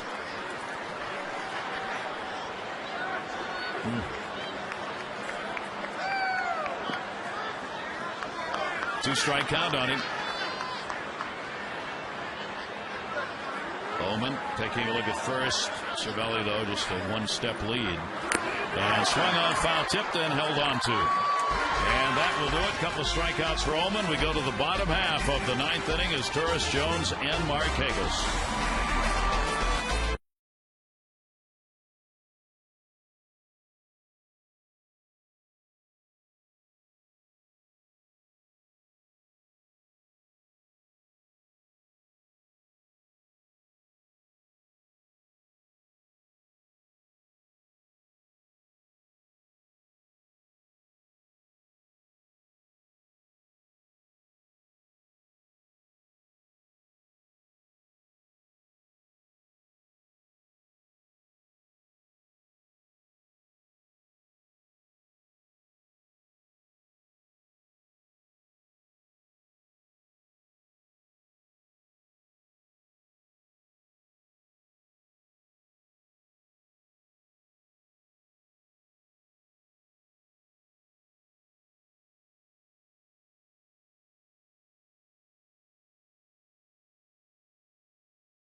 Working against Sergio Mitre, who comes on for Jobber Chamberlain, who worked just a third of an inning, got the out, and the only batter he faced. Yeah, we saw him last year. He was down at their AAA affiliate and then came up. Big guy. Born in California, sinker baller, Tommy John. Back in 2008, then he comes back. When he's pitching, well, has only pitched. This will be his 3rd time, but last year down at Scranton, 3-1, and then they called him up. Struggled, actually pitched some good games, but collectively an ERA of close to 7 runs a game, 3 wins, 3 losses. So Mitre will come on just to try and, not just to try, but to finish up the ball game here. As Jim said, his opportunities few and far between so far on the season. So the Orioles will see if they can continue to get that leadoff man on and then work from there and try and build up some runs. Mitre working in just his 3rd game. He's only had 3 1/3 innings worked with a run on a couple of hits off him. Is Turris another good night? Is Turris with 2 singles, and he was grounded out. But now 6 for his last 9, so a little hot streak for Mitre's delivery to him, and a called strike. But As Torres looks back on, wondering, why now? Why now? I need to get on. There's our chopper to second base again. Cano's had a busy night. One away in the ninth. Let's check in on the voting for the AT&T Player of the Game. Still time for you to vote. Currently, CC Sabathia on top. You can text in your vote to A, B, or C to 51862. The results coming up with the O's Extra post-game show. One down. Adam Jones, top of the order, a walk. Otherwise, he's had an 0 for 3. Came into the ball game 7th in the American League in strikeouts. Has not had a K in this ball game. That is in there by Mitre.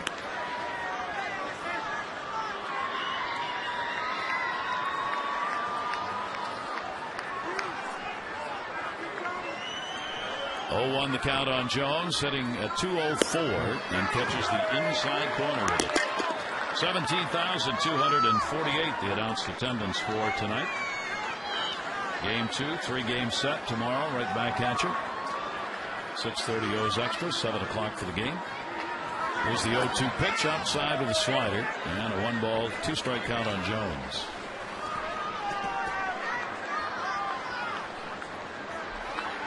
If the Orioles do not score again, the Yankees pitching staff will have held an opponent to 3 or fewer runs in 9 of the last 12 ball games. Well, they've won, what, 5 out of 6 series, only the one against the Angels. That was the first series they lost. That was over the last weekend. A victory would even up the road trip for the Yankees at 4-4 with the final game of the road trip coming up tomorrow.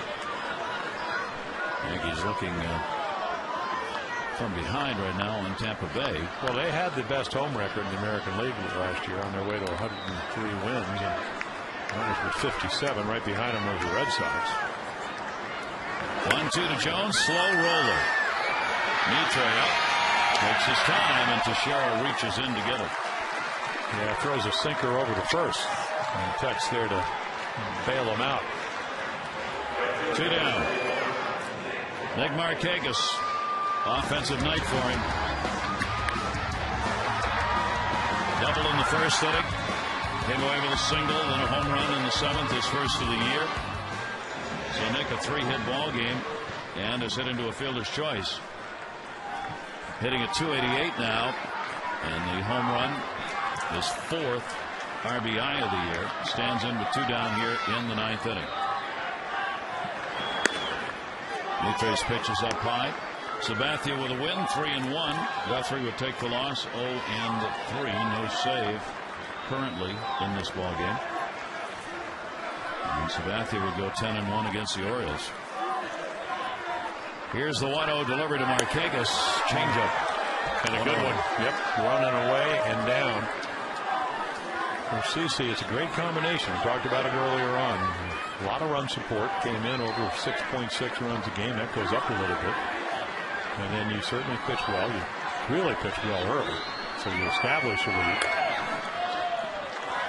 Orioles early on. Now this is only game number 8 here at home. They are 1-6. The loss here would be 1-7. They came in hitting only .226 at home, averaging 3 runs a ball game, and that's right where they are in this one. ERA at home was 4.6. That will go up a little bit here with the 8 runs on 15 hits for the Yankees. Here's the 1-2 delivery. Markakis, a chopper to second. Cano, big hop. And this one is in the books. And the Yankees take the second of 3. Coming away with a relatively easy 8-3 win with the work of Sabathia. The Orioles will try and take the series tomorrow. Game 3, Brian Mattis against A.J. Burnett. Our coverage on MASN HD begins at 6:30 with O's Extra presented by Ford, followed by game coverage at 7. For Jim Palmer and Amber Theo Harris, all of our great crew, I'm Gary Thorne. Thanks for being with us, everybody. Lots more coming up on O's Extra, and we'll be right back with you tomorrow night for the ball game. This has been a MASN presentation. A look at how the Yankees jumped out early and the night Markakis had. Right now, O's Extra, Jim and Rick.